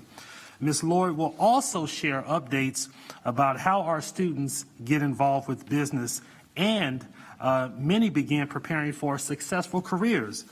I will make sure not to reveal all of what Ms. Lloyd has to share. I won't steal your thunder, but I do want to emphasize that apprenticeship programs managed by her office have in some cases seen CMS students work on projects for CMS, such as contributing to building of new schools. With that, Ms. Lloyd, I'm going to toss it over to you. Good evening, everyone. Thank you, Superintendent Winston, members of the board. I am very excited to come before you this evening to share all of the hard work that went on last year as relates to our MWSB program. As a quick reminder, our program has been in existence since 1993, and this board approved vast changes with the new policy back in 05 and 05-06. And what you will see today is the fruits from those labors we've been doing over the past few years. Our success is measured by all the marketing and outreach that we do, as well as how we monitor our reporting, our utilization, and provide that type of assistance that's needed for our diverse suppliers to be successful not only with us, but those others in the community. There are a variety of different general statutes as well as board policy that governs the work that we are responsible for. And out of our policy and our past practices, we have adopted aspirational goals that was set as based on a disparity study. And as you can see here in the construction area, our overall goal there is 21, architecture and engineering surveying is 16, contracted services is 14, and our goods is 11%. So how are we performing overall? For this past school year, we analyzed a little over $447.7 million in eligible spend. Of that, $137.5 million was spent with our diverse suppliers. And that $447.7 million is broken down between those other four categories that we monitored that I previously mentioned as relates to construction, A&E, and the kind of services. As you can see, our largest spend area is in construction, followed by our goods, and then our contracted services. Overall, for our minority business owners, we had an increase in construction up from 7% up to 18.9% based on actual dollars spent. We also had an increase in architecture and engineering. We had a slight decrease, but still achieved that contracted services goal. And we had a slight decrease in goods. A lot of the areas that we purchased during last year had a shift due to shift in how we were educating our kids and the type of items we were buying for our students. And this did have an impact on some of our utilization spend, some positive, some negative. But our overall spend with our MBEs went from $22 million the previous fiscal year to $46 million. This is, for us, a $24 million increase in spend just with our diverse suppliers. Last year, you asked me, how did this money break down between the various groups that represent our minority business owners? And of that $46 million, almost $20 million went to our African-American owned firms, which is about 44% of that spend. Another 38% of that went to our Native American owned firms. I am pleased to say that we have 3 of our schools that's been built by a Native American owned construction management firm who also has high utilization underneath his company that's building our schools. Then the next is our Hispanic owned business owners at $5.6 million at 12% of that spend. They're followed by our Asian owned firms at 2.8 at 6% of that spend. So that's how the money was distributed overall between our various minority groups. For our women-owned firms, also saw an increase. In construction, we're right at 23.67%. Engineering, slight decrease. This is a challenging group for us. So a lot of our firms back after the recession folded back into larger firms, so they only go after our smaller contracts. Contracted service, you can see we did exceed our goal and we had an increase over the previous year, but our largest decrease occurred in the goods category. And this is the direct correlation to our spend to our Chromebook purchase that we made, was made from one of our women-owned firms that provide our Chromebooks for our students. So as you can see, our spend with our WBEs went from $35 million up to $83 million. And I'm also pleased to say one of our high schools is being built by a woman-owned and a joint venture with a minority-owned firm, which is West Charlotte, as well as 2 other projects underneath. So we get to capture all of that spend as well. And they also have high participation underneath them as well. For our small business owners, this is the only one group that we saw a decrease in our overall spend. We also had a decrease in construction. We did have an increase in architecture engineering, a slight decrease also in contract services, as well as a decrease in our goods purchased from our small business owners. As I said, our overall spend for our small business was down by $3 million over the previous fiscal year. So overall, and our construction goal is at 21. We're at 43.04%. That is actual spend. Oftentimes with bond oversight, we report out what's committed. Our charge is to track what they committed to spend to what they're actually spending as it's actually occurring. So those are the dollars and the percents I actually report out to you each year. And the design, architecture, and engineering side, we're at 10.19. That is a 4% increase over last year. Contracted services had a slight decrease, but also still well above our actual goal. And as you can see, our overall goods purchase jumped at almost 10%, and that's in large part due to what we had to buy in support of our students last year with their technology. So as you can see, our spend went from $69 million up to $137 million, actually $137.5 million over the previous fiscal year. So for us as a district, that 137.5% is our highest spend in CMS history. Prior to that, our highest spend was $98 million. That's back when we built Mallard Creek High School. That represents 30.71% of our eligible spend being spent with our diverse suppliers.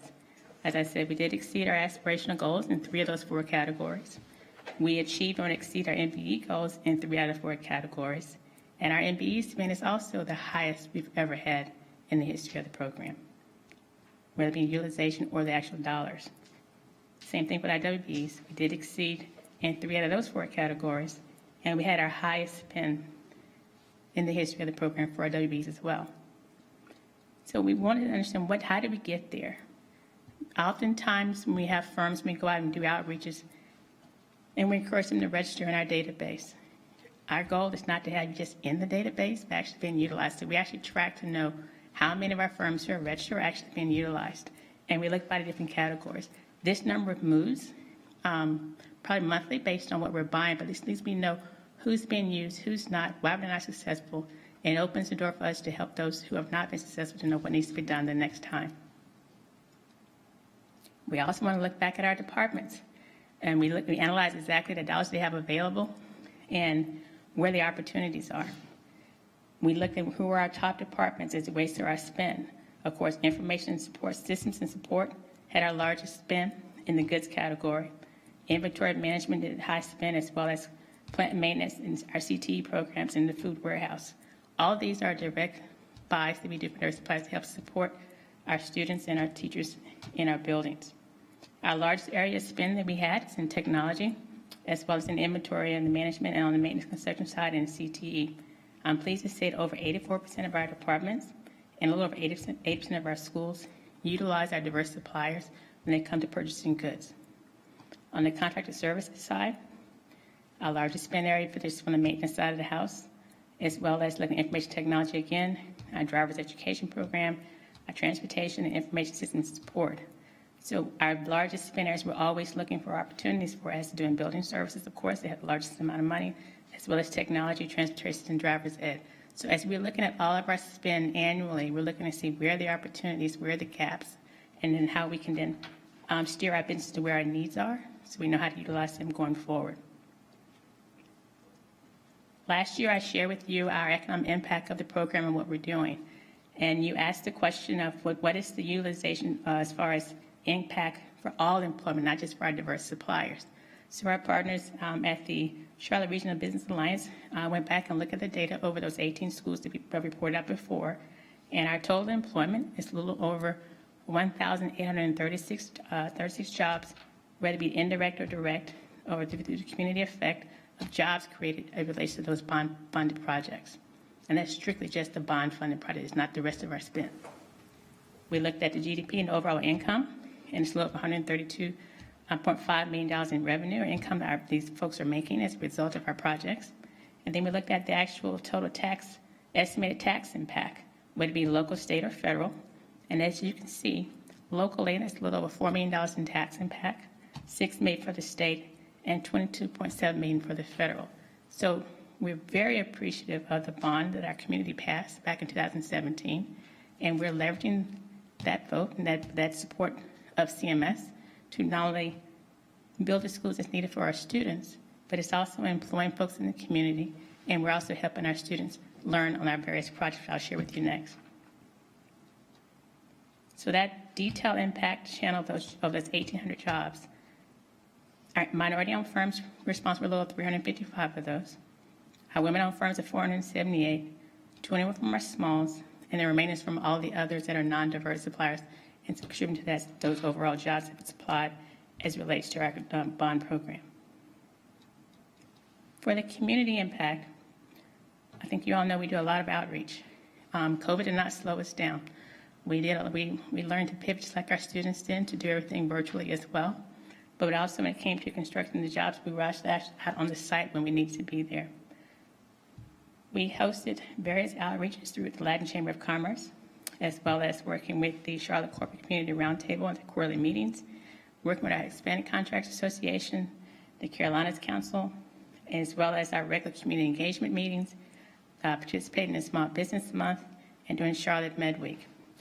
For best practice sharing, last year we did a lot of work working with CPCC as they're standing up their supplier diversity program and sharing our best practice on how to do what we do. I have met with their new director they just recently hired, and we've committed to assisting as we're needed as they continue to grow their program.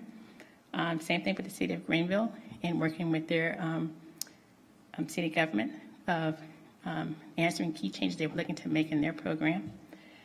Gaston County is in the middle of, they just recently approved a different program for their area, and many of our contractors who actually do work in the area as well came to us and said, can you share with us your best practices and what statutes are actually applying so we can make sure whatever we pass here in our county mirrors what the state has mandated for us to do. So we've shared all that information as well as Mecklenburg County hosted a panel of various experts around the state to share best practices, and we did serve on that panel with them as well.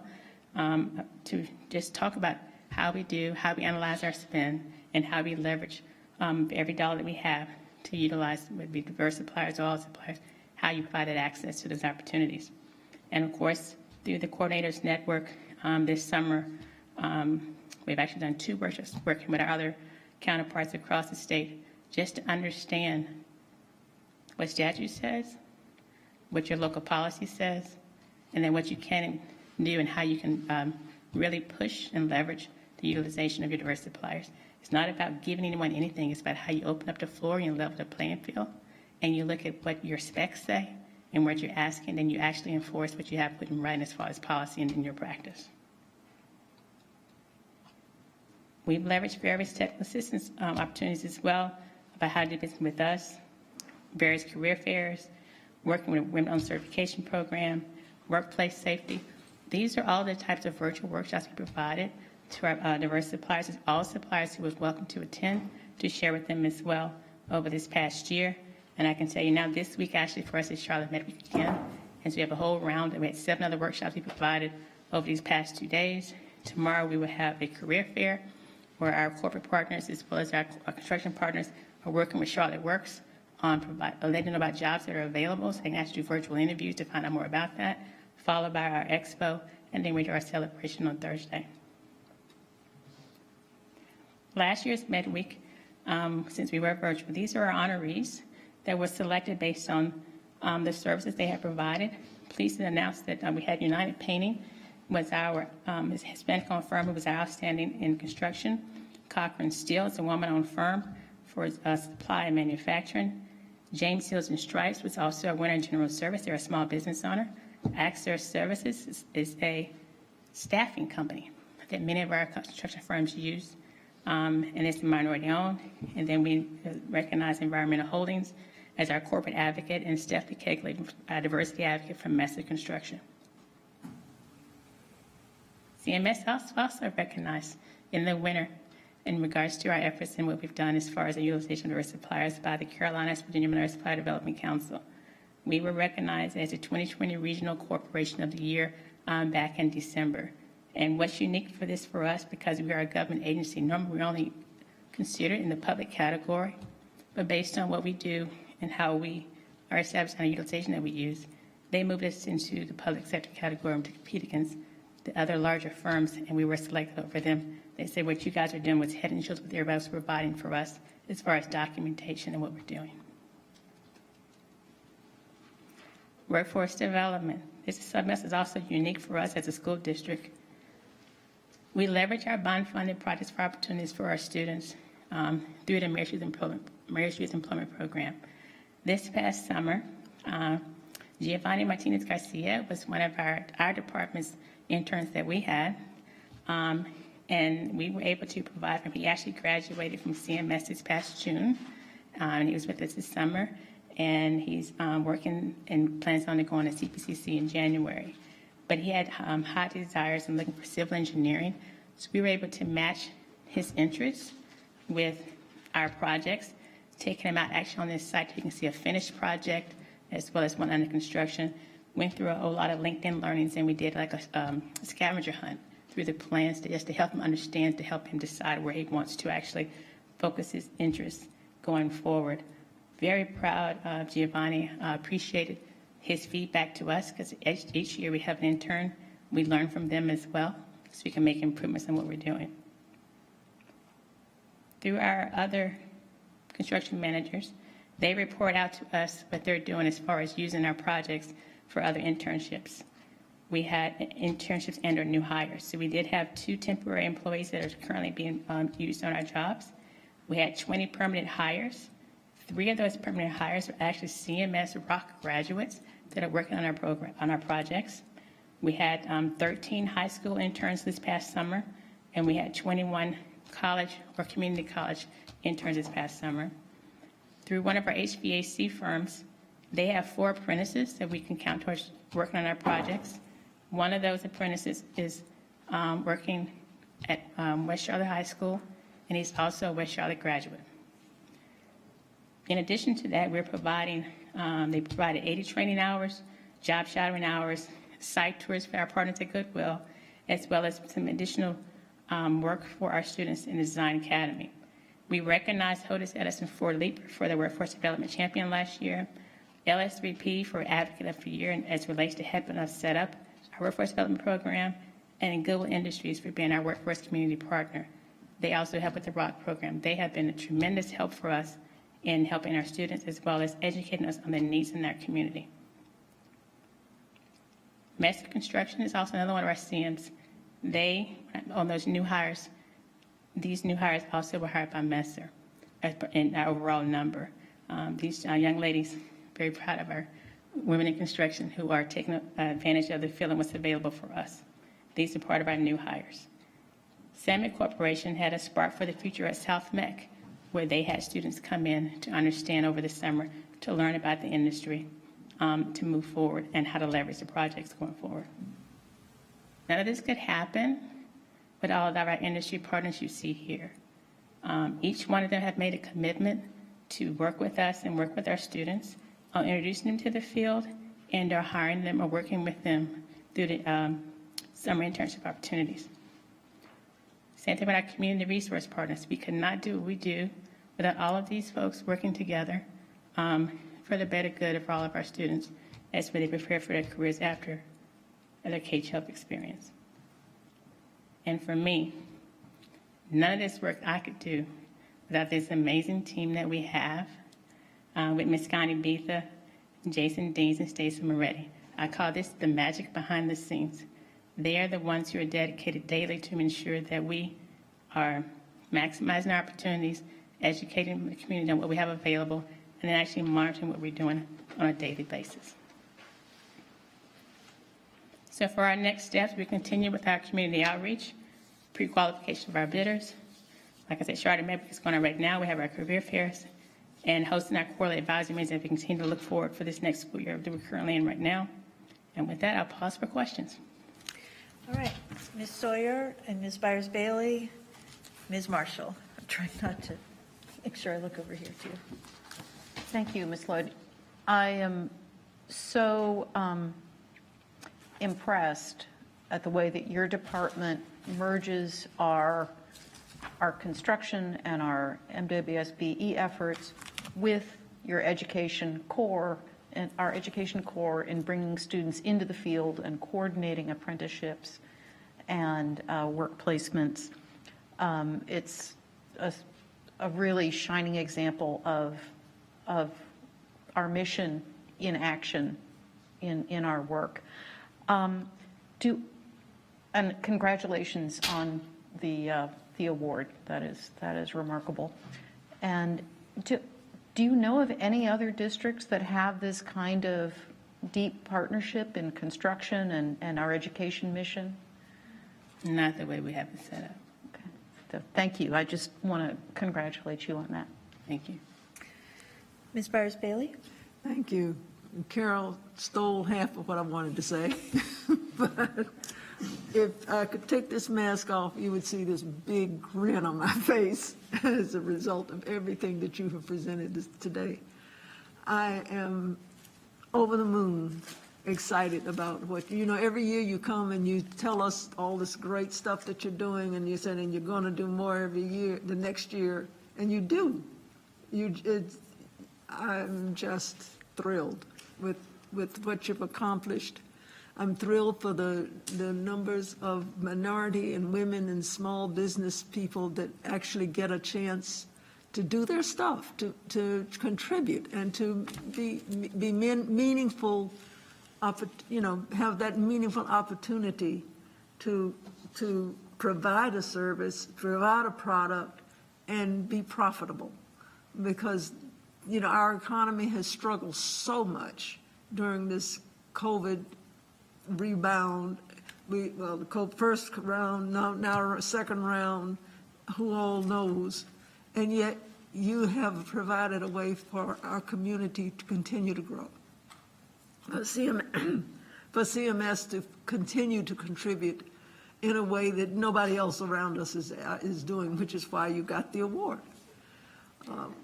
I'm just thrilled with the work that you and your small staff. I mean, they're not that many of you, and yet you all are doing a fantastic job. Congratulations. Thank you for that. I got to be very mindful. All these numbers, that's the CMS effort. We're just the ones who are behind making sure we're tracking and monitoring and providing the access. But our schools and our departments have all heard the call of what's asked of us, and they're all utilizing our diversity. It's no longer a push anymore, which I appreciate more than anything. It's more of reaching out and say, hey, do you have anybody that's available? And that's the keys to making all this magic happen, is folks that are open to the inclusion of and seek the assistance of our area to help them achieve their goals for their departments. Thank you. Ms. Marshall? Thank you so much. Again, everybody is congratulating you as it could be, and I can't wait to see what you do next year. It's really going to be hard to top. But I just think the fact that 1,800 jobs are connected with this, and these are pretty much staying in our community, and 137 million spend is a pretty amazing amount of money. I heard recently on a local radio program lamenting the fact of minority business owners not getting construction business, and so we are here. I would think you are the tip of the spear, and that we in CMS are doing this, and our bond, our folks that supported the bond can say that we're raising all boats here and keeping the money here, and I think that's really, really important to make sure funding partners and our community knows this. And again, really appreciate the use of our students in this effort and our partners in the construction industry, because this is not easy. They have to go through lots of regulations and their age limits and all sorts of things, hoops that they have to jump through, but they understand that this is their future and they're excited to invest in these students, and I'm so thankful, and I just want more of that to happen. I want to challenge us to look at this. I think when we see the 20th day numbers, we're going to see some things that we're not happy about with some of our high school students that have had a harder time sort of staying connected. This is a path. So I'd like for us to really think outside the box on how to expand this sort of thing, keep these folks interested, because in the end, we're going to produce some folks that are well qualified and are happy with their work, and I think it's a win-win for everyone. So thanks for what you've done so far. Again, you got a lot of work to do to best this, so thanks. Anybody else? Ms. Shipp? I just wanted to say, too, thank you so much for this, because this is what it's all about for our children, too, is to see their education move into careers and the quality of their life in the future for jobs. And many of them, their dreams become reality. So I think this is wonderful. And also young girls, I thought that was just amazing, because a lot of times they don't believe they can do this kind of work, whether it's construction or building houses, working in the school, on a school building. I think this is wonderful. Of course, I was a former science teacher, and we talked a lot about girls in these fields. So I think it's just amazing. And thank you for this, and congratulations to the ward. And I know you'll continue to work to top this. And thank you. Anybody else? Well, yeah, I will echo, of course, I feel like I don't need to congratulate you and say thank you, because everybody has, and you know how much we value your work. But I do want to reiterate the thanks to the partners who are working with you to make these apprenticeships and internships and jobs available for our students. I know that workforce development is a super high priority need and emphasis amongst our corporate community, and it's really good to see this in action. It's also wonderful to get this occasional reminder that we are a fountain, not a drain, when it comes to the economy. Obviously, we're a fountain as far as educating, the future workforce, but in addition, just simply in how we use our bond dollars, that we are contributing to the economy and contributing to MWSBE firms in our economy in a way that a lot of times people forget. So thank you for lifting that up and doing such a phenomenal job of it, and you're making us proud. All right, thank you. Thank you. Now I'm going to turn to Charles Jeter, Executive Director of Government Affairs Policy and Board Services, for our next report, which is a presentation of proposed Board of Education electoral district maps.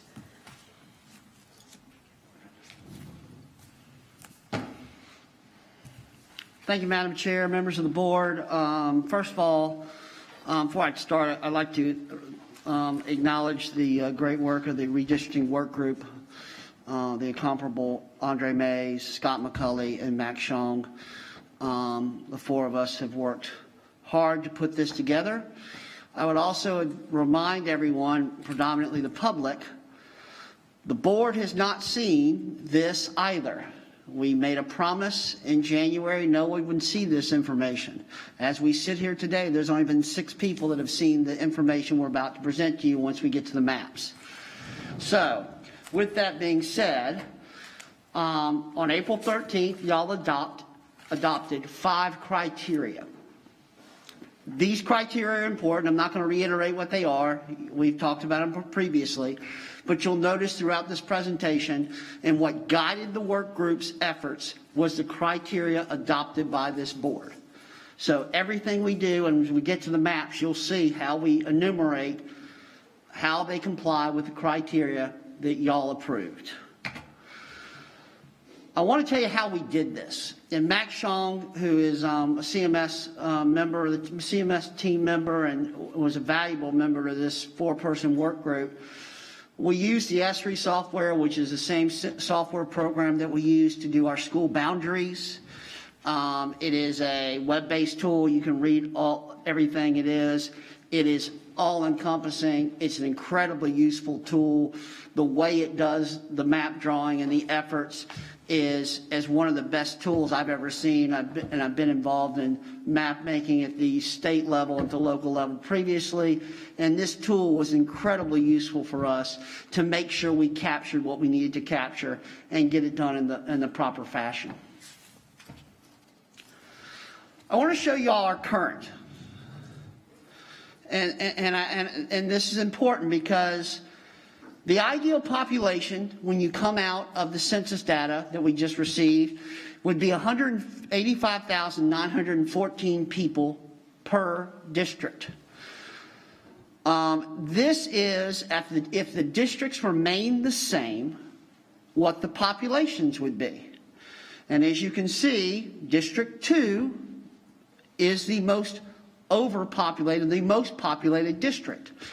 District 3 slightly tops District 1, followed by District 6, District 5, and then District 4. It also shows you the deviation from the ideal population and the percentage. The percentage is important because we're required to stay within 5% is the threshold set by case law and statutory law as far as the deviation from ideal population. We don't have to be perfect, 185, 914 in all districts. It's not feasible, it's not possible. We have a 5% buffer we have to stay within. As you can see here, there's only 3 districts, well actually none are within the 5% because they're all outside the 2.5% threshold. So as a result, we had to redraw districts in order to meet that criteria. As promised, we have 3 maps we're going to show you. So this is map 1. I did this purposefully for dramatic effect. So I want y'all to see the population. This is what we talked about, the criteria. What you're going to see first is, did this meet the 4 binary criteria? These are the 4 criteria that are yes or no, it was met. Ideal population, contiguous district boundaries, incumbent protection, and no split precincts. Those 4 of the 5 criteria are easily defined and are objective in nature. The next, the 5th criteria is compactness, and that's more of a visual process, if you will. So, without further ado, that is the first map that we are presenting to y'all. We'll let y'all look at that for a moment. As I've said to the public, no one has seen these maps other than the work group, Ms. Blakeney and Ms. Willis. They're not on board docs yet. They're not on board docs. They will be on board docs momentarily.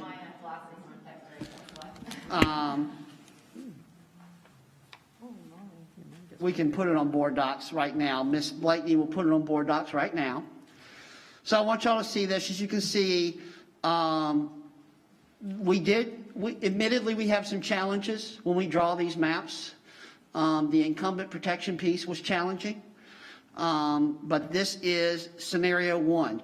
When we say scenario 1, we're not suggesting that scenario 1 is the best of the 3. These are just the 3 as they came out of the system. This is the first one, not necessarily what we're recommending. We'll come back to it. Scenario 2, once again, for dramatic effect. This is ideal population, and as you can see, once again, well within the ideal population threshold and meets the other 3 criteria. So we've met the 4 criteria. This is the map in District 2. I'm sorry, in Scenario 2.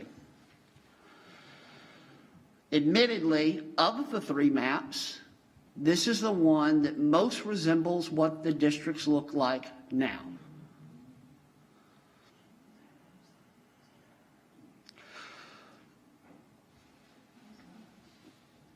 We'll come back to them.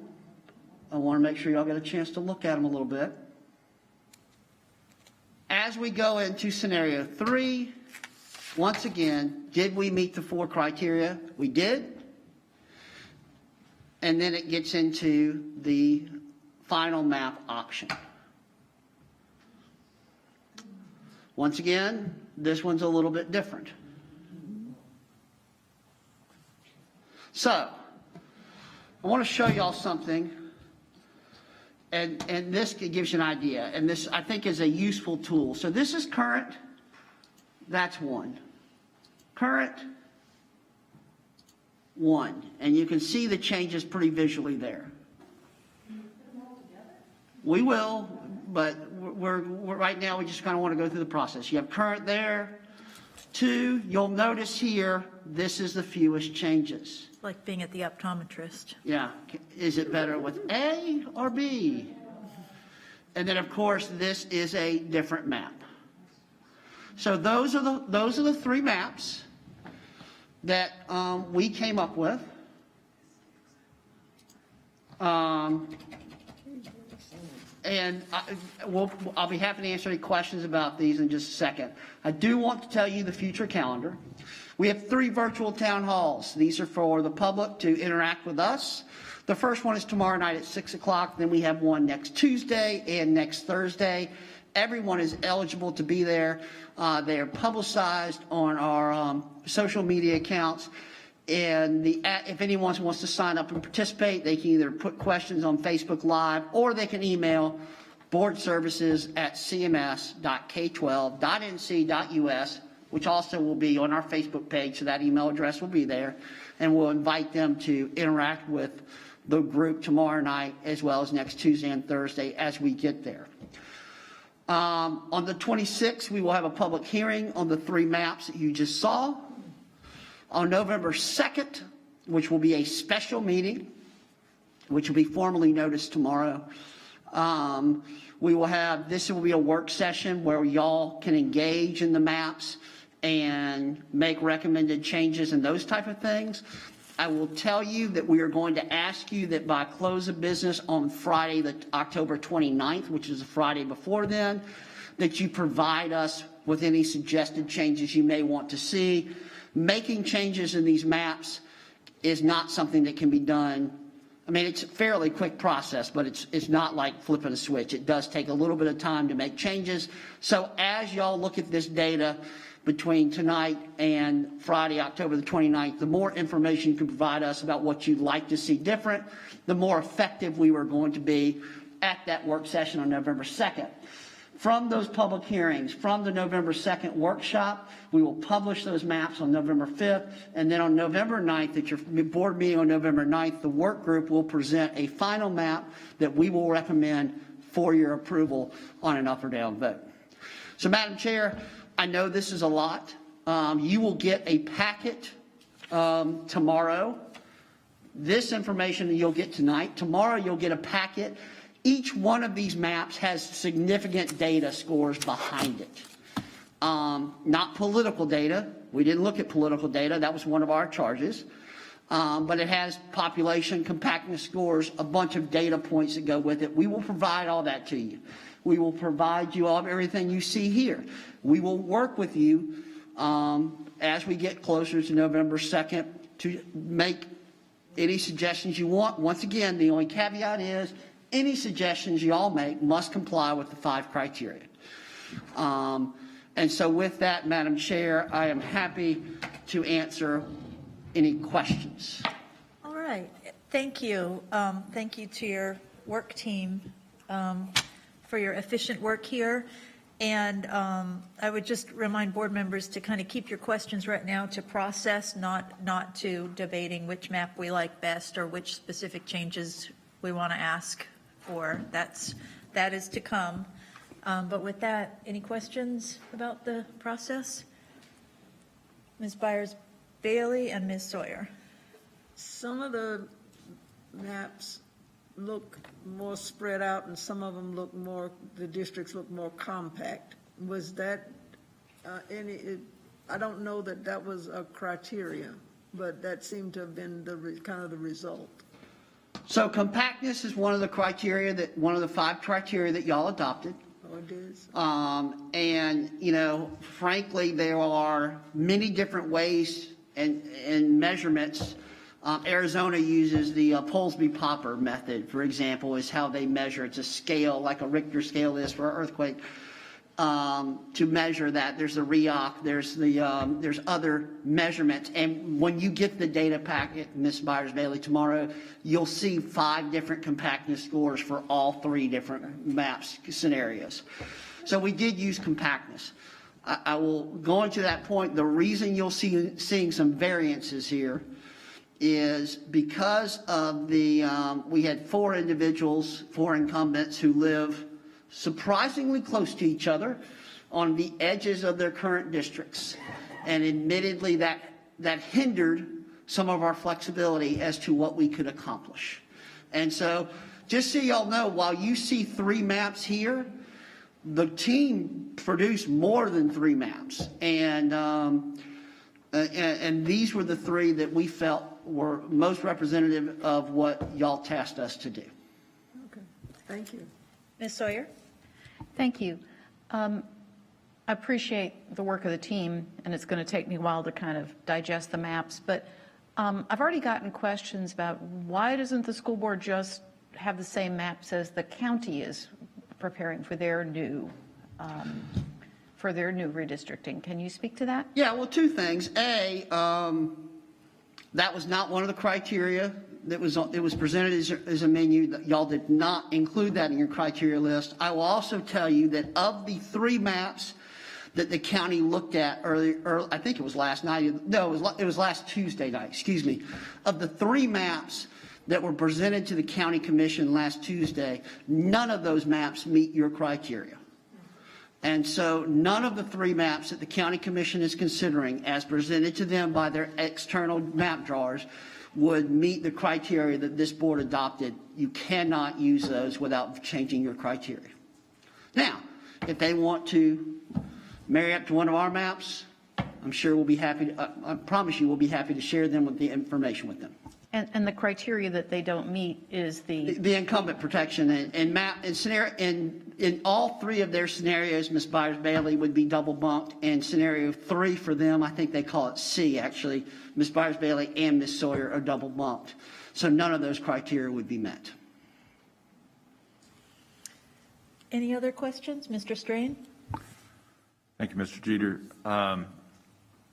In looking at these, I don't think we set it as a criteria, but it looks like all the municipal, first of all, we have 7 municipalities, for those listening. One of those is always going to be split, and that's the city of Charlotte, and then we have 6 towns. And so it looks to me as if each of these scenarios that are proposed splits municipal boundaries in the south. Do you happen to know if that's the case? Just by glancing at it, I think it does. I will, I think that certainly scenario 2 looks like it splits Matthews. 3 probably maybe splits Pineville. I think Matthews and Mint Hill are whole in scenario 3. I will tell you that in all 3 maps, the northern towns remain within District 1.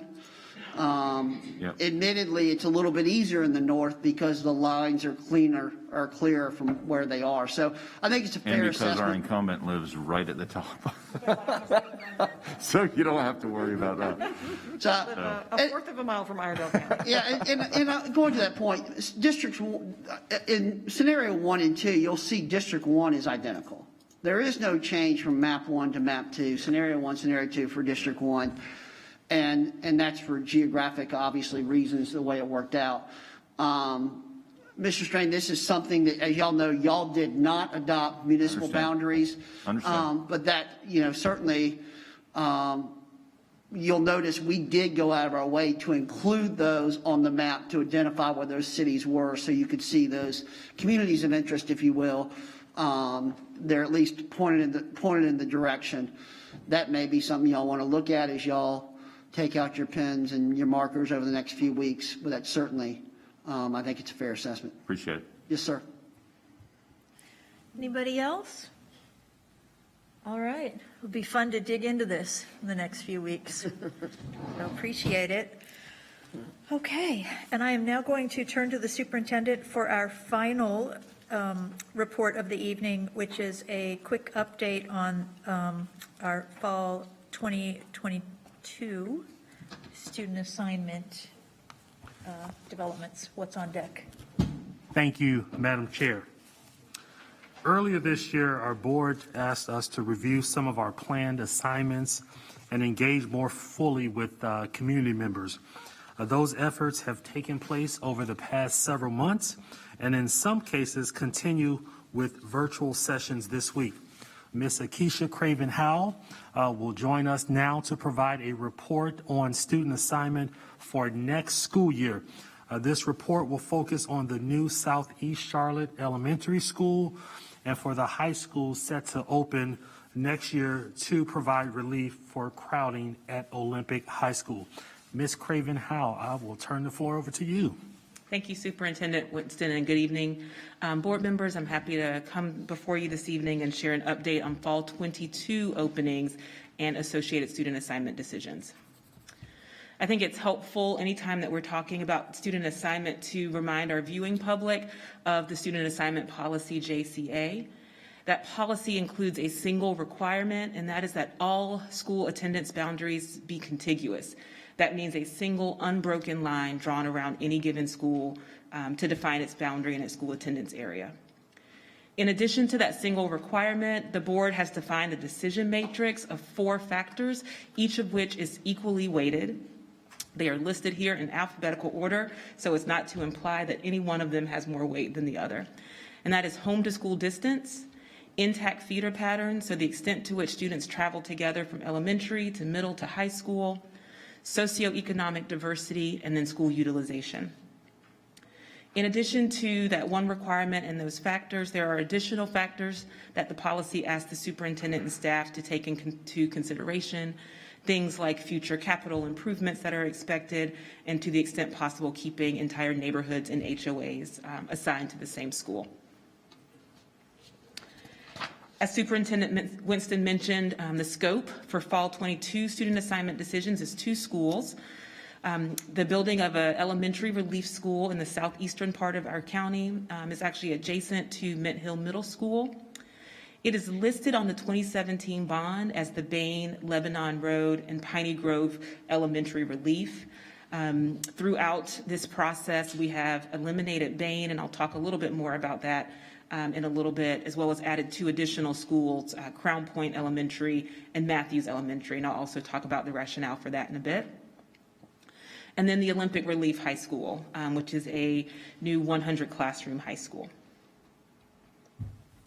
Our path so far has included quite a bit of community engagement. You may recall that this work began last spring, and as we approached the June-July timeframe and considered a vote, the conversation led us to delay that to October of this year so that we could continue community engagement. So what you can see here is just a list of some of those community engagement opportunities that took place during the 2021 school year, and at that time, all sessions were remote. We've also had a number of sessions this school year, and some of those have been remote and some have been in person. And you can see there that we have a few still to go. We have the Olympic session tomorrow evening, which will be via Zoom. We have sessions at Nations Ford, Wingate Park, and also not listed here is South Pine, which has an event on October 22nd.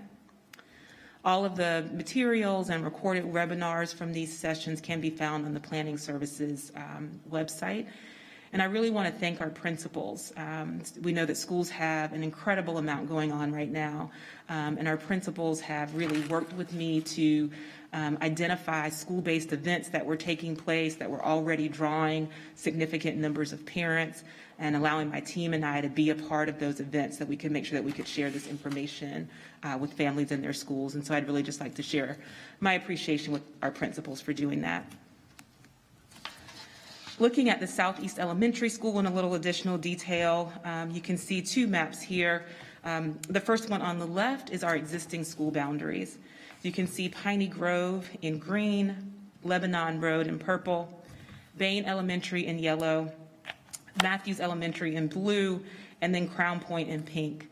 And you can see, as indicated by the asterisk, the location of the new school inside of the Crown Point attendance area. It's for this reason that we are considering Crown Point. Because the boundaries must be contiguous, we are left without a choice other than to affect the Crown Point attendance area. That creates for us an opportunity to provide relief to Matthews Elementary, as Crown Point is not a school that needs relief. And so by moving students out of that school, we have some opportunities to include Matthews Elementary in our conversations for the Southeast Elementary Relief School. To the right, you can see the SES distribution. This is not an updated SES distribution. That data will be available in December. In addition to the 2020 census data, we also require data from the American Community Survey to update our SES block groups, and we anticipate that data being available in December of this year. As we look at planning capacity and enrollment, as well as projected enrollment for the schools involved, you can see our schools here that are listed as being over 100% capacity. You can also see in the top row there that Bain in 2019-20 was at 83% capacity. And that's because there are a number of classrooms in an older part of the facility that were not included in their utilization calculation when it was included on the bond in 2017. Since that time, we have made some investment in improving the condition of those classrooms in that facility, and it is being included in Bain's utilization calculation. So for that reason, we're no longer looking at relieving Bain. You can also see Lebanon Road, Piney Grove, and Matthews, well over 100% utilization, and Crown Point at 82%. So again, it does not need relief, but because of the location of the new school, we do need to reassign students. We have two scenarios that we are considering. The first is the fuchsia scenario. It moves students from Lebanon Road, Crown Point Elementary, and Matthews Elementary to the new school. It also assigns a portion of the Piney Grove attendance area to Crown Point to backfill some of the excess capacity there. The second scenario is the blue scenario. It differs primarily in the portion of the Matthews Elementary attendance area that would move to the new school. It also takes slightly fewer students out of Crown Point, and about the same number of students from Piney Grove to Crown Point, and then slightly more students out of Lebanon Road. It looks like a much larger area from Lebanon Road, but it's an area that is just not very densely populated. We do not have a lot of students who attend Lebanon Road in that area. I'd also like to present, in addition to the two scenarios, a potential addendum that could be added to either of those scenarios. And that involves communities along True Light Church Road. That road represents the boundary between Lebanon Road Elementary and Bain Elementary. There are two communities there in particular, Versailles and Cool Springs, that as an addendum we could assign to Bain Elementary. That would also include homes that are not necessarily associated with an HOA along True Light Church Road between Will Grove, Mint Hill, and Lawyers Roads.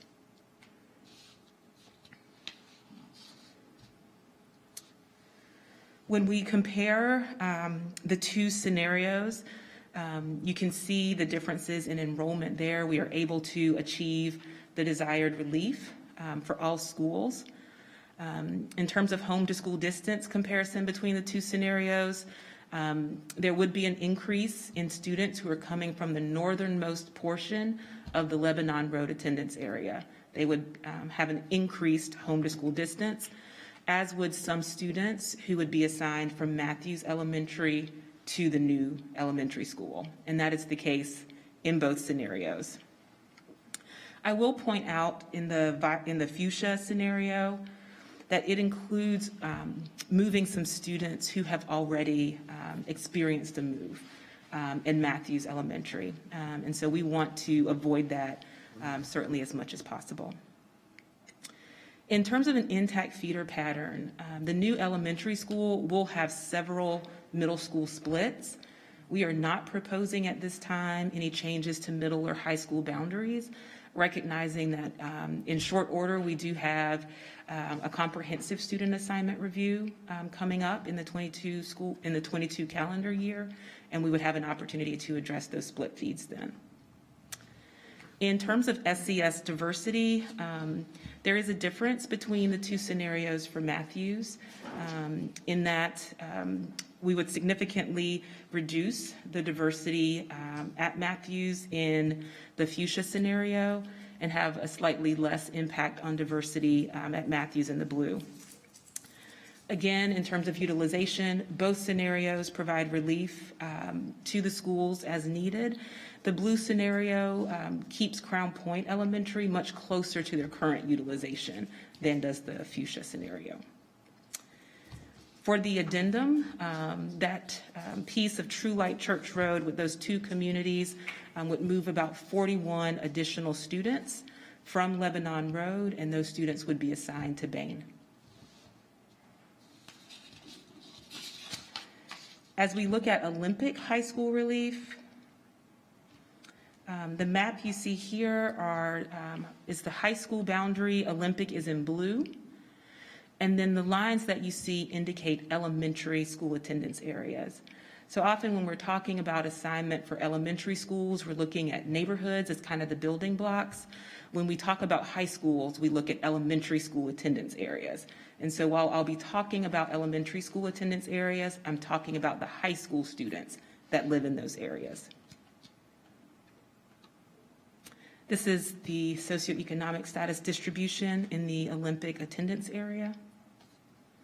And I want to point out just kind of northeast of the Olympic attendance area, you see Nations Ford and portions of South Pine Elementary.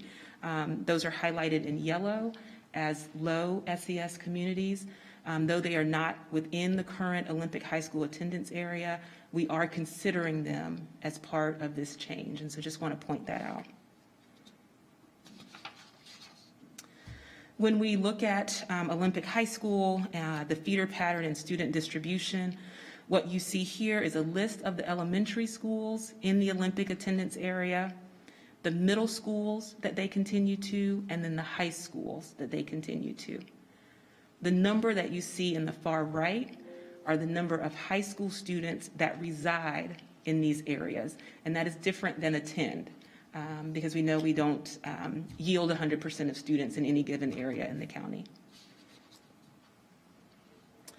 Again, we have two scenarios. The first is the green scenario, and it essentially assigns all the students closest to Olympic, and all of the students closest to the relief school to the relief school. That includes students who currently attend Nations Ford Elementary and South Pine Elementary, who continue to Southwest Middle, but then continue from there to Harding High School. Those are the only students at Southwest Middle School that continue on to Harding High School. And so we've taken this opportunity to assign those students to Olympic. The second scenario is the violet scenario. And the primary difference is that we've taken that group of students at Nations Ford and South Pine who continue to Harding High School, and we've assigned them to the Olympic Relief School. The The reason to do that is a trade-off between home to school distance and socioeconomic diversity at both Olympic and the Relief School. When I compare the two scenarios, you can see the projected enrollment at opening based on the two scenarios. In terms of home to school distance, again, that green scenario assigns the students closest to each of those high schools to that school. And it does decrease the home to school distance for that group of students that currently continues to Harding High School. It eliminates a split feed out of Southwest Middle School, which goes to Harding. It also would create an intact feeder pattern from Starmount to Carmel to South Meck, because we would assign those students to South Mecklenburg. In terms of socioeconomic diversity, Olympic would be primarily medium and low SES, and the Relief School will be primarily medium and high SES. And of course, we achieve the desired relief at Olympic. The violet scenario differs in that while we do decrease that home to school distance for students who currently continue to Harding, there may not be a comparable reduction in travel time, just based on the transportation estimate of students getting down there to that Relief School. We still eliminate that split feed coming out of Southwest. And in terms of diversity, Olympic will be primarily medium and high SES, and the Relief School will have students from all three of the SES communities. And we are still achieving the relief at Olympic. In terms of next steps, we are continuing to engage the community. We have an Olympic relief session tomorrow at 5:30 via Zoom. We also have some community-specific engagement sessions, the 20th at Nations Ford, the 21st Wingate Park, and the 22nd South Pine Elementary. We are also collaborating with the Steel Creek Y, as well as some faith-based partners in that area, just to further get the word out to that community. You may recall some of the feedback in the spring when we looked at the survey results was that we had heard a lot from families who identified as living in the southern portion of the Olympic attendance area, and we had not heard nearly as much from families in the northern portion of that attendance area. And so the continued focus for community engagement has been to engage and hear from those families. With community input, the board's input, and with the board's decision matrix and policy always in mind, the intent is to narrow these scenarios, perhaps with some slight modifications, to a single recommendation for each of these new schools. On October 26th, during the board meeting, we would hold a public hearing, and the superintendent would make a recommendation to the board for a vote.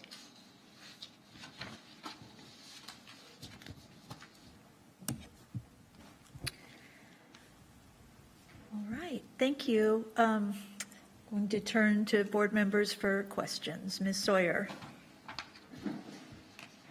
In the elementary plan, on the addendum, is there a compelling reason that those neighborhoods should be moved, or is it they just want to move?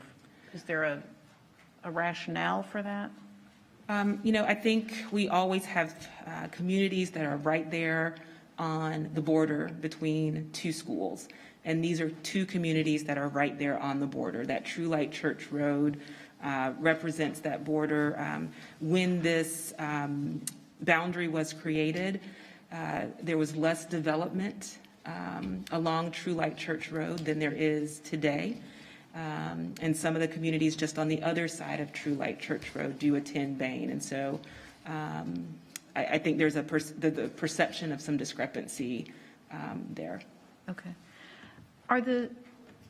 Are any of the schools with the new school there close enough geographically to do a pairing kind of solution at some point?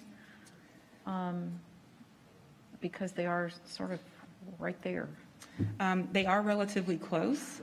That's not something that we've looked at so far, but certainly when schools are in that close proximity, it's something that we might consider. Yeah. Thank you. That's all. Ms. Fowler?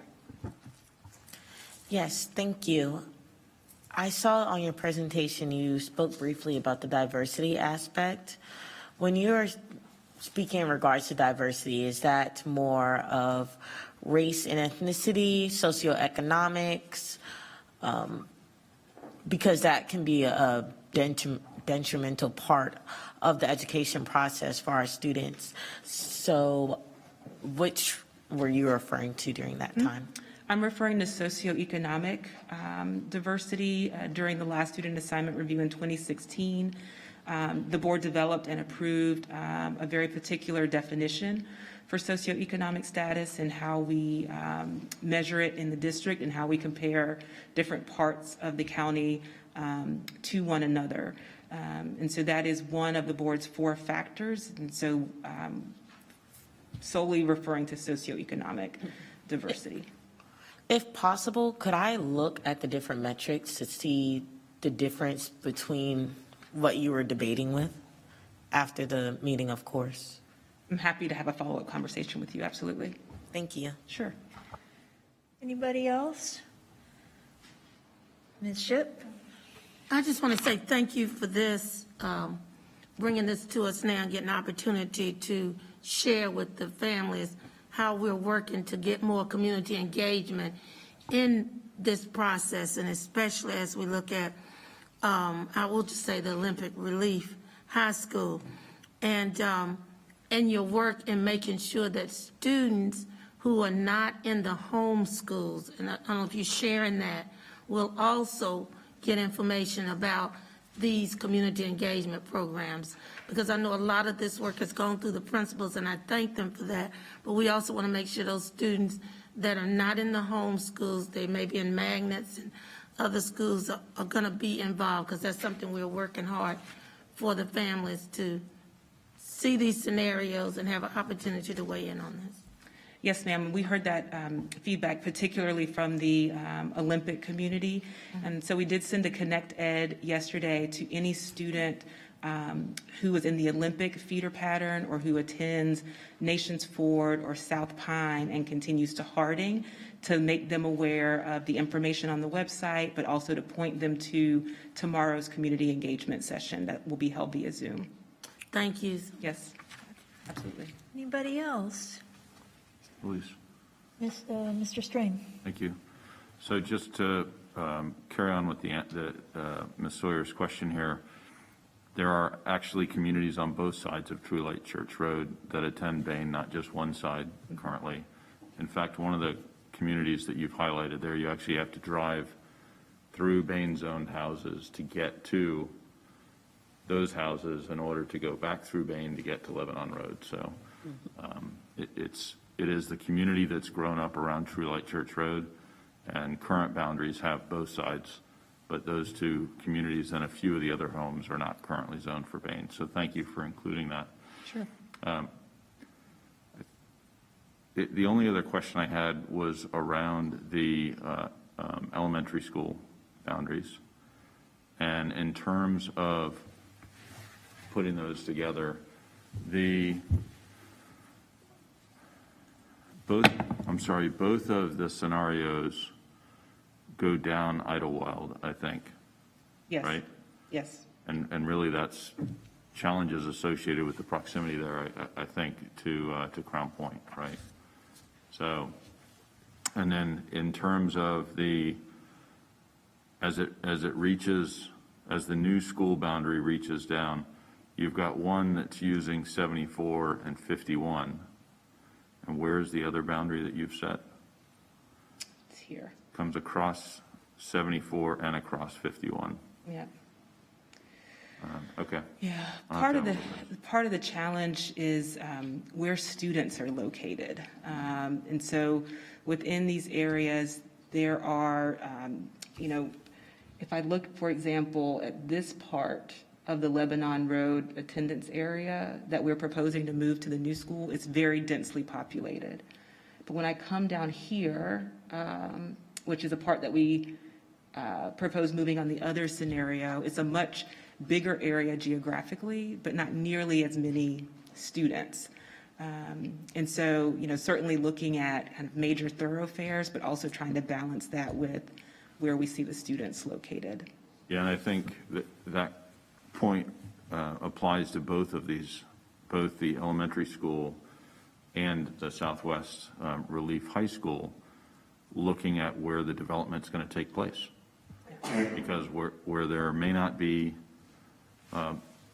much by the way of population there, as we saw in the previous discussion with regards to population movement, most of that is a result of Steel Creek really growing up over the last 15 years. Yeah. This is where our greatest population growth is going to take place over the next 15 years. Yes. In this general area here because of availability of land. Yep. And so I think that's something that I'll take offline with you to see where the city planners or the town planners in this case, town planners think that is going to take place, because I think we're going to need to take that into account as we look at these scenarios. Yeah, I really appreciate that. And you raise a good point. We've done some extensive work on 10-year projections that's, looking at both permitted development as well as unplanned development and trying to project it based on previous trends and patterns. And that looks at entire attendance areas. It doesn't necessarily pinpoint where within those areas it takes place, which I think could just be a finer point on some of that analysis. Thank you very much. So I appreciate your feedback. Yep. Okay. Thank you. Thank you for all your hard work, and we'll see you again in a couple of weeks. Yes, ma'am. Thank you. And I am now going to turn to the superintendent for his own report. Thank you, Madam Chair, and thank you, Ms. Craven-Howell, for that report. We've heard a lot of talk at various points in our meeting about student outcomes and meeting students' academic needs, and rightfully so. That's why we exist. I would also say that since the return to school in August, we have experienced an unusually high volume of crises that could impact the psychological safety or sense of well-being for our students and staff. In addition, we are seeing and hearing that students' behavioral and emotional needs are more intense than normal.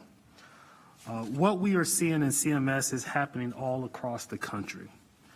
We know that much of what we are seeing is directly or indirectly related to the pandemic.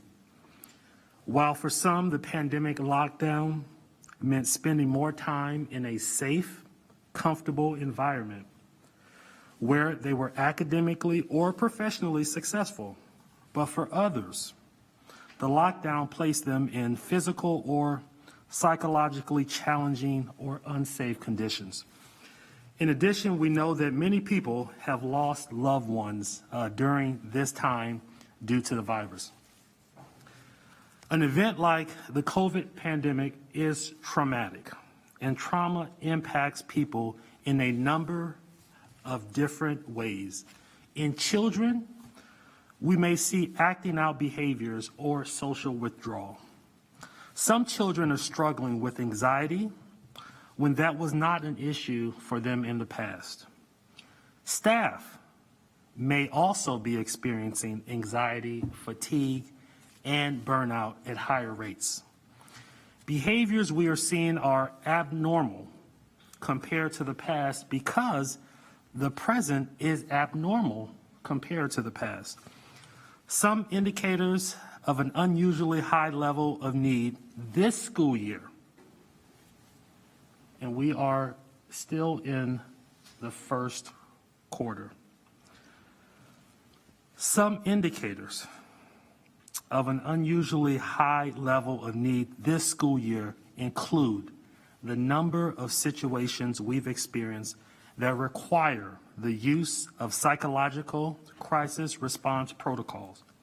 Since July, there have been a combined 21 staff and student deaths due to a variety of causes, including the pandemic and pandemic-related impacts. But regardless of the cause, these losses are felt tremendously by our school communities and the district and exacerbate existing emotional distress in our CMS family. And we share our condolences to families and friends and our appreciation for all the prayers and kind words and deeds shared by many in our community since the beginning of this school year. I want to share that we have several prevention and intervention efforts underway to support our students. Some that I want to highlight include Question, Persuade, Response, which is a suicide prevention instruction for all ninth graders at 11 of our comprehensive high schools. This work is led by school psychologists and health teachers, and teaches students what to do if they or a friend are thinking about suicide. Additionally, we are expanding sign of suicide instruction for middle school students from 2 schools to 8 schools in the second semester. Lastly, I want to emphasize to parents and communities that if you believe your student is struggling with anxiety, depression, or just general emotional and behavioral well-being, we have a robust school-based mental health program available at most of our schools. Your child's school counselor, social worker, or psychologist can help you get your student connected to services. There is help available. If you have concerns for your students, please reach out to your school. And I would humbly ask our student advisor, Ms. Fowler, if you would help us share information with your fellow students about the opportunities and the services that are available for them. Thank you, Madam Chair. Thank you. All right. At this time, I will recognize any board member who wishes to make a report. Ms. Cheek, Dr. Jones, Ms. Byers-Bailey. Well, I'd like to thank my colleagues, Ms. Byers-Bailey and Dr. Jones, for wearing pink tonight, because most of the time in the month of October, I wear pink every day, and today I left the house and did not. And the reason I wear pink every day is because I am a 7-year breast cancer survivor, and this is the month that we try to raise awareness of breast cancer. So I just want to say a quick reminder to everybody that it's time to make that appointment. Many people and many mammography centers got very behind, and people did not have their annual squish done during COVID. So it's time to remind all ladies and all the men that are here, remind your ladies to make those appointments and take care of that. And any other cancer screenings that you can do that are going to help you have early detection will be best. And I would just like to tell all the teachers out there right now and all the principals I know that are really working hard. I'm going to be really working hard to advocate for you. And I'm hearing a lot of struggles, not just in our students, but in our staff. And they're not feeling the love right now. And we've got to figure out a way to rally behind all of our staff so that they'll feel the love. They'll know that we are here and that we care about them. I think they're missing that right now a little bit. So we got to figure out a way to turn it around. And I'm counting on staff to lead the way. And hopefully we'll get better. It's been a rough week out there. Dr. Jones? Thank you. I have 2 comments, and I think they'll dovetail. I had the wonderful opportunity this morning to visit Northridge Middle School for the dedication of a fitness center. The principal, Mr. Robinson, and Ms. Graham, the AP, are always relentless in a loving and kind way to make sure I'm out there to enjoy all of the marvelous opportunities that that school provides its students. While the principal, Mr. Robinson and Ms. Graham, are relentless, I was present for the extra wonderful opportunities going on in Northridge is Mrs. Bethine Dempsey, who I want to give a loud shout out to, spearheaded and made the wonderful facility of exercise/fitness equipment is donated through the National Foundation for Governors Fitness Councils. Those young bodies that early in the morning showed exuberance and serious exercise at this wonderful gift that had been presented to them. It reminded me too, something I learned many years ago, that if we want to fire up the dendrites of the brain of our children, we really don't need to sit them down crisscross applesauce first thing. We need to fire up those dendrites, get them moving. And that excitement was there. It was truly a marvelous experience. So high expectations involves active engagement. And I want to encourage these students, all of our students have spent a lot of time on Chromebook. So let's see some Chromebook reduction. We talk about outcomes. Yes, we want outcomes, but how do we get outcomes? Significant evidence-based inputs implemented with fidelity and consistency across the district are a must. Students have not had structures of a normal school day. To get them back into the pace, we have to have activities that will engage students. Let's not just bring them into the schoolhouse and continue clicking and clacking of the Chromebooks as the main avenue for them getting their learning. The other thing that I'd like to mention is that, well, I'll just hold on that because the night is growing, and I want to have some serious discussion, but I'll hold that for later. But the main emphasis that I want to share, I think I've put across to you: high expectations, active engagement produces outcomes. And so I'm really put out when it's outcomes, and we don't give enough attention to those two necessary ingredients that go into outcomes. Thank you. Thank you. Ms. Byers-Bailey? Thank you. Last week, Jennifer Delahara and I had the opportunity to spend the lunch hour down at Olympic. We had an opportunity to see firsthand how manufacturing companies have embraced that school and embedded themselves into their CTE program. After a presentation, a little, this is who we are and this is, the various companies that are doing it. The most interesting part of that, and by the way, the superintendent was there with us as well. We had an opportunity to visit 3 different classrooms, totally different aspect of what the 3 different classes were doing with CTE.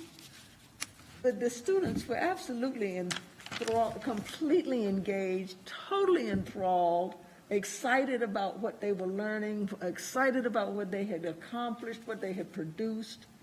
It was really a thrill to just watch them. I mean, some guys had made a weight belt, and they were explaining out of real leather. They had gone out and had to purchase the leather and cut it and they were going to use it in the weight room at their school because the weight belts that they had at the school were worn out. But one guy put it on and he was pressing with the other student up and down. I've forgotten how many. I think he must have done it, 10 or 12 times. I don't know. But just that kind of energy into, we did this, we designed it, we cut it, we bought the materials, and this is what we're going to make, and this is where we're going to use it. The last class was a young lady had never thought about engineering, didn't know what engineers did, but she had some time, she needed to take a class. This teacher said, come try my class out. She was so excited about, I can do this. I can do this. And she never, ever had considered engineering as a part of her life. But they were just, they demonstrated how their little robot was we had to get out the way because that thing was really throwing those bombs. But it was just so exciting to watch what a difference hands-on group, work to involve, how it engages the students. It was really a thrill. Thank you. Ms. Fowler and then Ms. Shipp. Ms. Shipp actually had her hand up first. So Oh, I'm sorry. You sure? Okay. So what I want to discuss tonight is 3 topics. First, the grading policy. The grading policy that was put in place this year, our prepare, rehearse, perform, created a lot of confusion, not only for our students, but for our staff as well. There is a confusion on the expectation for the students, and I am curious to see how the outcomes will be for this first quarter. There's a confusion about how many prepare, rehearse, performs are allowed for our 4x4 classes, our A-Day, B-Day classes, because it starts to get a little dicey when you get to the high school level. And like I said, a lot of the students are curious how our outcomes will be for the first quarter because the prepare grade weighs so much. The prepare grade for the public is 50% of the student's grade. For instance, if a student completes a test, there was a maximum of 2 per quarter. If a student fails the test both times, then it will be extremely difficult for the student to bring up their test overall grade to A or B. I know that all the answers are not going to be said tonight, so if Superintendent Winston could give me a copy of the prepare, rehearse, perform guidelines so then I can communicate that with students and staff, that will be amazing. Next, staff and teachers and administrators are being overworked. It is evident in the schools and it's being felt by our students. We've all said this tonight, however, we need to make sure that we put in place ways to fix this. I know we are all in a peculiar predicament, however, that does not dismiss the realities of the situation. I believe that we have different resources that we could allocate in order to eliminate these issues.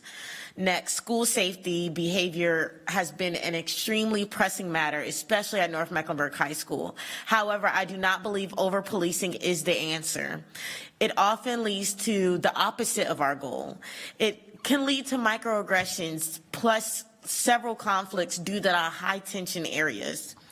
It was evident today at North Mecklenburg High School that there were so many police officers. It did not stop fights, but due to the high tensions, it created more fights.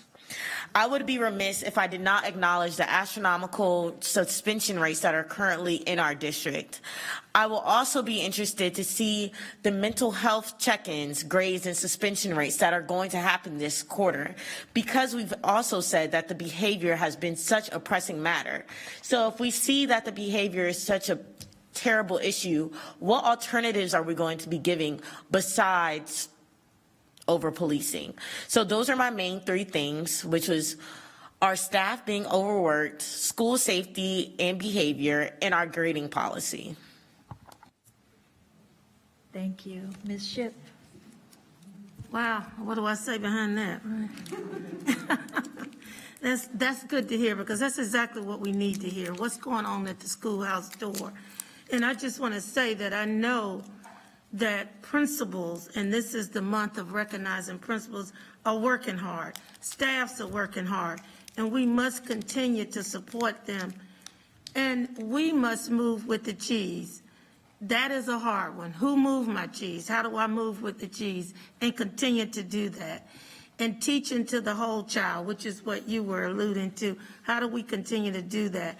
But these are the things that we must do right now. We must be intentional, consistent, and sustainable at the school level with the focus on our children. And it is difficult, challenging work. But I know we can do it. My philosophy has always been, I believe every child can learn. I'm a proud CMS former student, a teacher, and administrator, and I still believe all children can learn. It is what we do each day that makes a difference for every child, giving them the tools to make their dreams a reality. And we must do it, even when the work is hard. And I've seen the hard work, even with the leveling that will happen. And I want to shout out to 2 students, because we talk a lot about everything that's happening, but there are great things that have happened with our students. I want to shout out to 2 students that are graduates of Charlotte-Mecklenburg schools. One is a student from Hopewell. She graduated. She's a senior there at Johnson C. Smith University, Alexis Gabriel. She is a top honor student, and she just was recognized as Miss Johnson C. Smith University. That is wonderful. It takes a lot to get there, and I wanted to recognize her. Another student brought to my attention in the DMV one day, Ruth Mendez. She was a student of mine at Sedgefield Middle. She is now about 26 years old. She was a graduate of Olympic High School, and she attended ECPI. She has an RMA, and I think, Rhonda, this is what, registered medical assistant, working at Atrium. She is a cardiac pediatric registered medical assistant. She has now gotten support from an internship. She will continue her schooling at CPCC and transfer to a 4-year college to become a registered nurse. She will continue her journey. I know we can do great things. We have, and we can continue to do it so that every student has these opportunities, because this is their future. Thank you. Thank you. Ms. De La Hara, and then Ms. Marshall. Okay. First, I just want to thank the superintendent for mentioning sort of our mental health support needs and the behavioral needs that are needed during this time, and the significant loss that many of our schools have felt, and the suicide prevention measures. I just think that's really important, that we reiterate that in the community, that we have great needs, in our schools across the board, and what we're doing to address it. Also, just want to mention another call for more information about some of the other incentive programs, if we can get that information out, because I do know we're all recognizing tonight how hard our employees are working, covering classes, doing multiple things that they're being asked to do as everyone is stretched so thin. So the sooner we can get that out and help communicate to staff and to the public, I think the better. And lastly, it just hit me tonight as Ms. Lloyd was speaking about the MWSBE report and the comments that were made about how important our school bond is and what it means to the community and the impact, the economic development impact. It got me thinking more, because school buildings keep coming up in various ways and various themes as I've been out and about over the past month or so. They keep popping up in different ways, and I'd like to take an opportunity to invite folks who are listening. Ms. Cheek and I next Wednesday at 11:30, along with CMS staff, will help lead a municipal education advisory committee meeting where we'll talk a bit about our capital needs assessment process and get that process started for the community, and then we'll be laying it out, I'm sure, at the first of the year, and what that timeline will be as we build around support for our next school bond, which will be so important. As we all know, I was in a call last week where the superintendent was being asked questions, and they were asking him questions like, don't you think smaller class sizes is a good idea, Mr. Superintendent? And, of course, he's going to answer, well, yes, that's a great idea. And what I find is lacking oftentimes in our community is an understanding of what that would mean, because, of course, I think we all understand pedagogically that, in general, there's some great teachers that I'm sure could have 50 kids and do great, but in general, smaller class sizes is the way to go. But how do we get that? Who allots the teacher allotments, coming from the state? Are they willing to do that? What does that mean? Extra classrooms. We need more buildings, right? So it's one thing to just say, yes, we need smaller class sizes, but we also have to work with other governing bodies to help us accomplish that. So I just want to raise that up in our community in general, as we tie that to the importance of our next school bond. That will, I know some will probably say, well, your numbers have dropped, maybe you're not growing, you don't need schools. But as we all know, many of our schools are at 150% capacity or maybe even more. So we need to take a strong look at that, and hope we can rally together the community for that next capital needs assessment. So thank you very much. All right, and Ms. Marshall, if you could hold your report, I had skipped over Mr. Strain, so I apologize. I'm skipping all kinds of people tonight. I'm so sorry. It's all good. I'm everybody. not bothered. So I want to start just, I met with students just this last week again regarding mental health programs in our schools and indeed with the county. I want to reiterate Dr. Jones's remarks.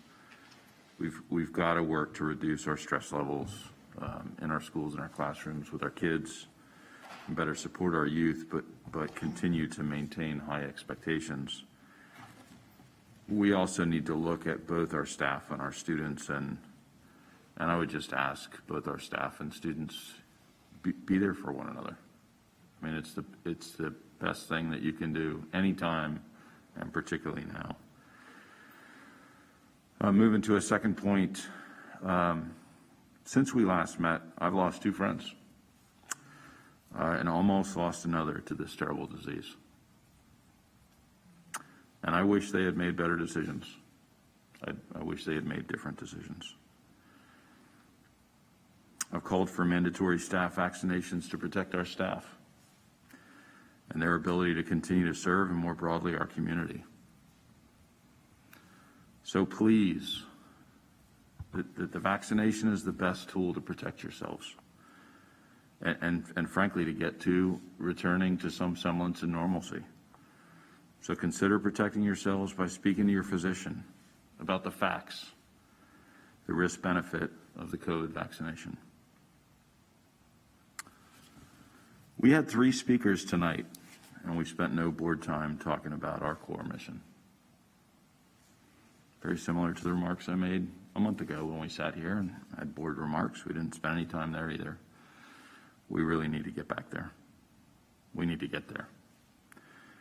And lastly, I want to reiterate the call for the leveling information. We've had some significant changes in terms of a differential between what was forecasted by staff and where we are. We forecasted over 143,000 students. We came about 3,000 short of that in terms of our enrollment, and that's hit some schools more significantly than others.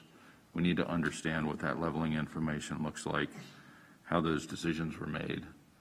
And frankly, as we always must, we have to make these decisions with students in mind. Because we're moving staff, we're moving students.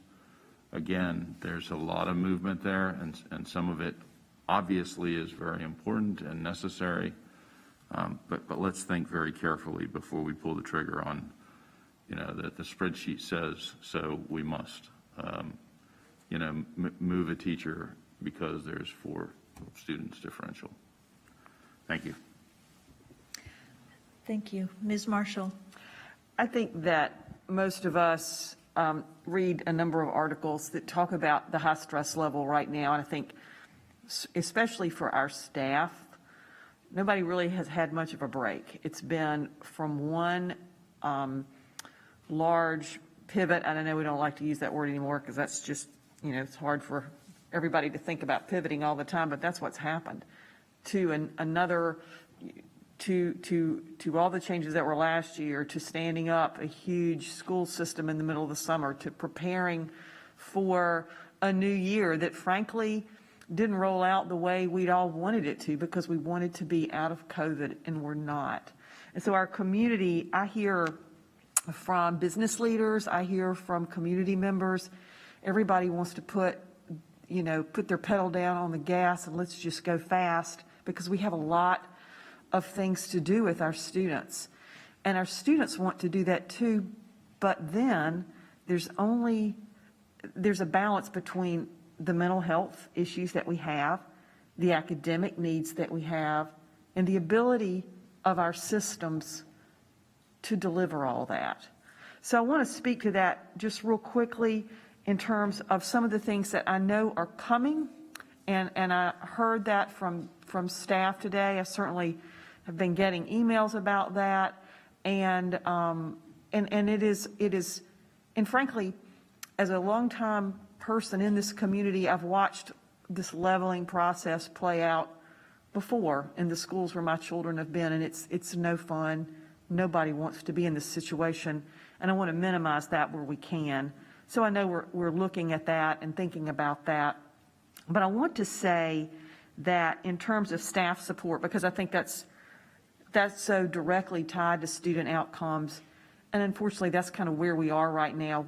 We can't deliver all the things we want to when we're swimming in a lot of crisis. And so we're trying to move through that, and that's just going to take a little bit more time, I think, than all of us really had anticipated that it would.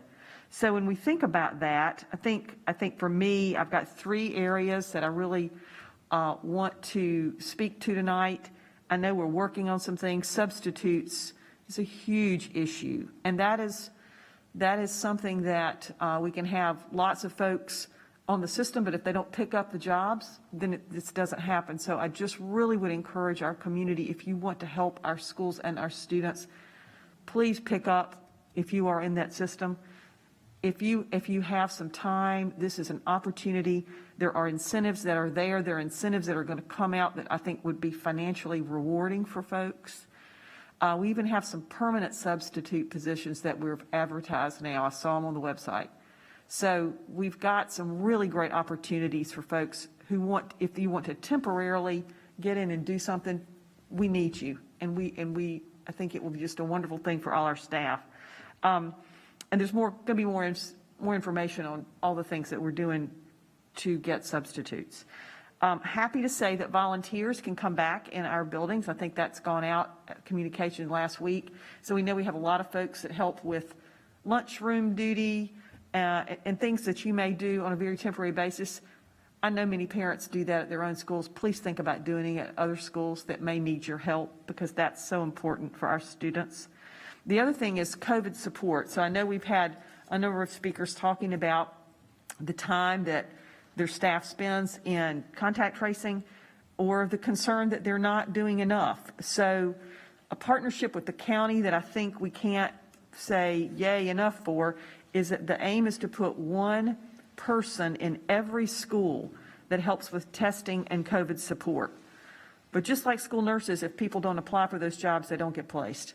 So that effort is going through Mecklenburg County. 22 of those people started this week. So that's a great thing. So I think those three efforts are going to help.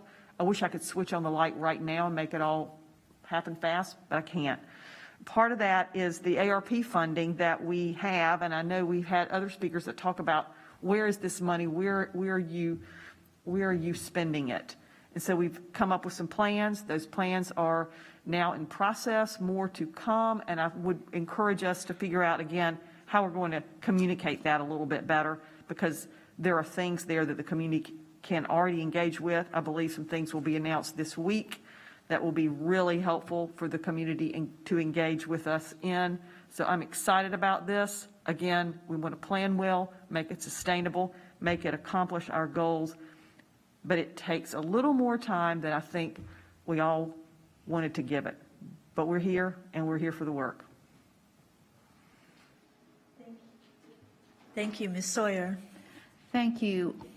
I appreciate the comments Ms. Marshall made and want to speak to, I think, a challenge that we would be facing without the pandemic. But pre-pandemic, we were already facing staffing shortages, teacher shortages, declines in numbers of people entering the education profession. We were struggling to hire sufficient bus drivers and all other staff. The pandemic has amplified and accelerated those challenges. And those challenges exist throughout our system. I mean, we heard about bus drivers tonight, but it's in every single position, in every department, and they're all interrelated. So vacancies in HR impact every other department, and we need to acknowledge that that's where we are. And I know staff are working as hard as they possibly can, and it's gonna be a hard road here for a while. I wish I could say, you know, we have some ARP money. I would absolutely love to hire a reading specialist and put them in every elementary school classroom. They are simply not there to be hired. And that is, I think, a profound challenge that we are facing. And it reflects somewhat on the pandemic, but mostly on a long history of underinvestment in public education. North Carolina teachers have been rallying for pay increases for all staff for years. And we are now in our third year without a budget from the General Assembly. So while I recognize we're in a really hard time now, and I think COVID has, like I said, has accelerated and exacerbated the problems, but we were headed this way, and it's a bigger problem than CMS, and we need to work as a state and as a country to reinvest in public education in a way that elevates the systems to the position in our culture that they deserve. Thank you. All right. Thank you very much. With that, I will entertain a motion to adjourn. Motion from Ms. Cheek, second from Ms. Shipp. All those in favor, let it be known by a show of hands. Any opposed? We are adjourned.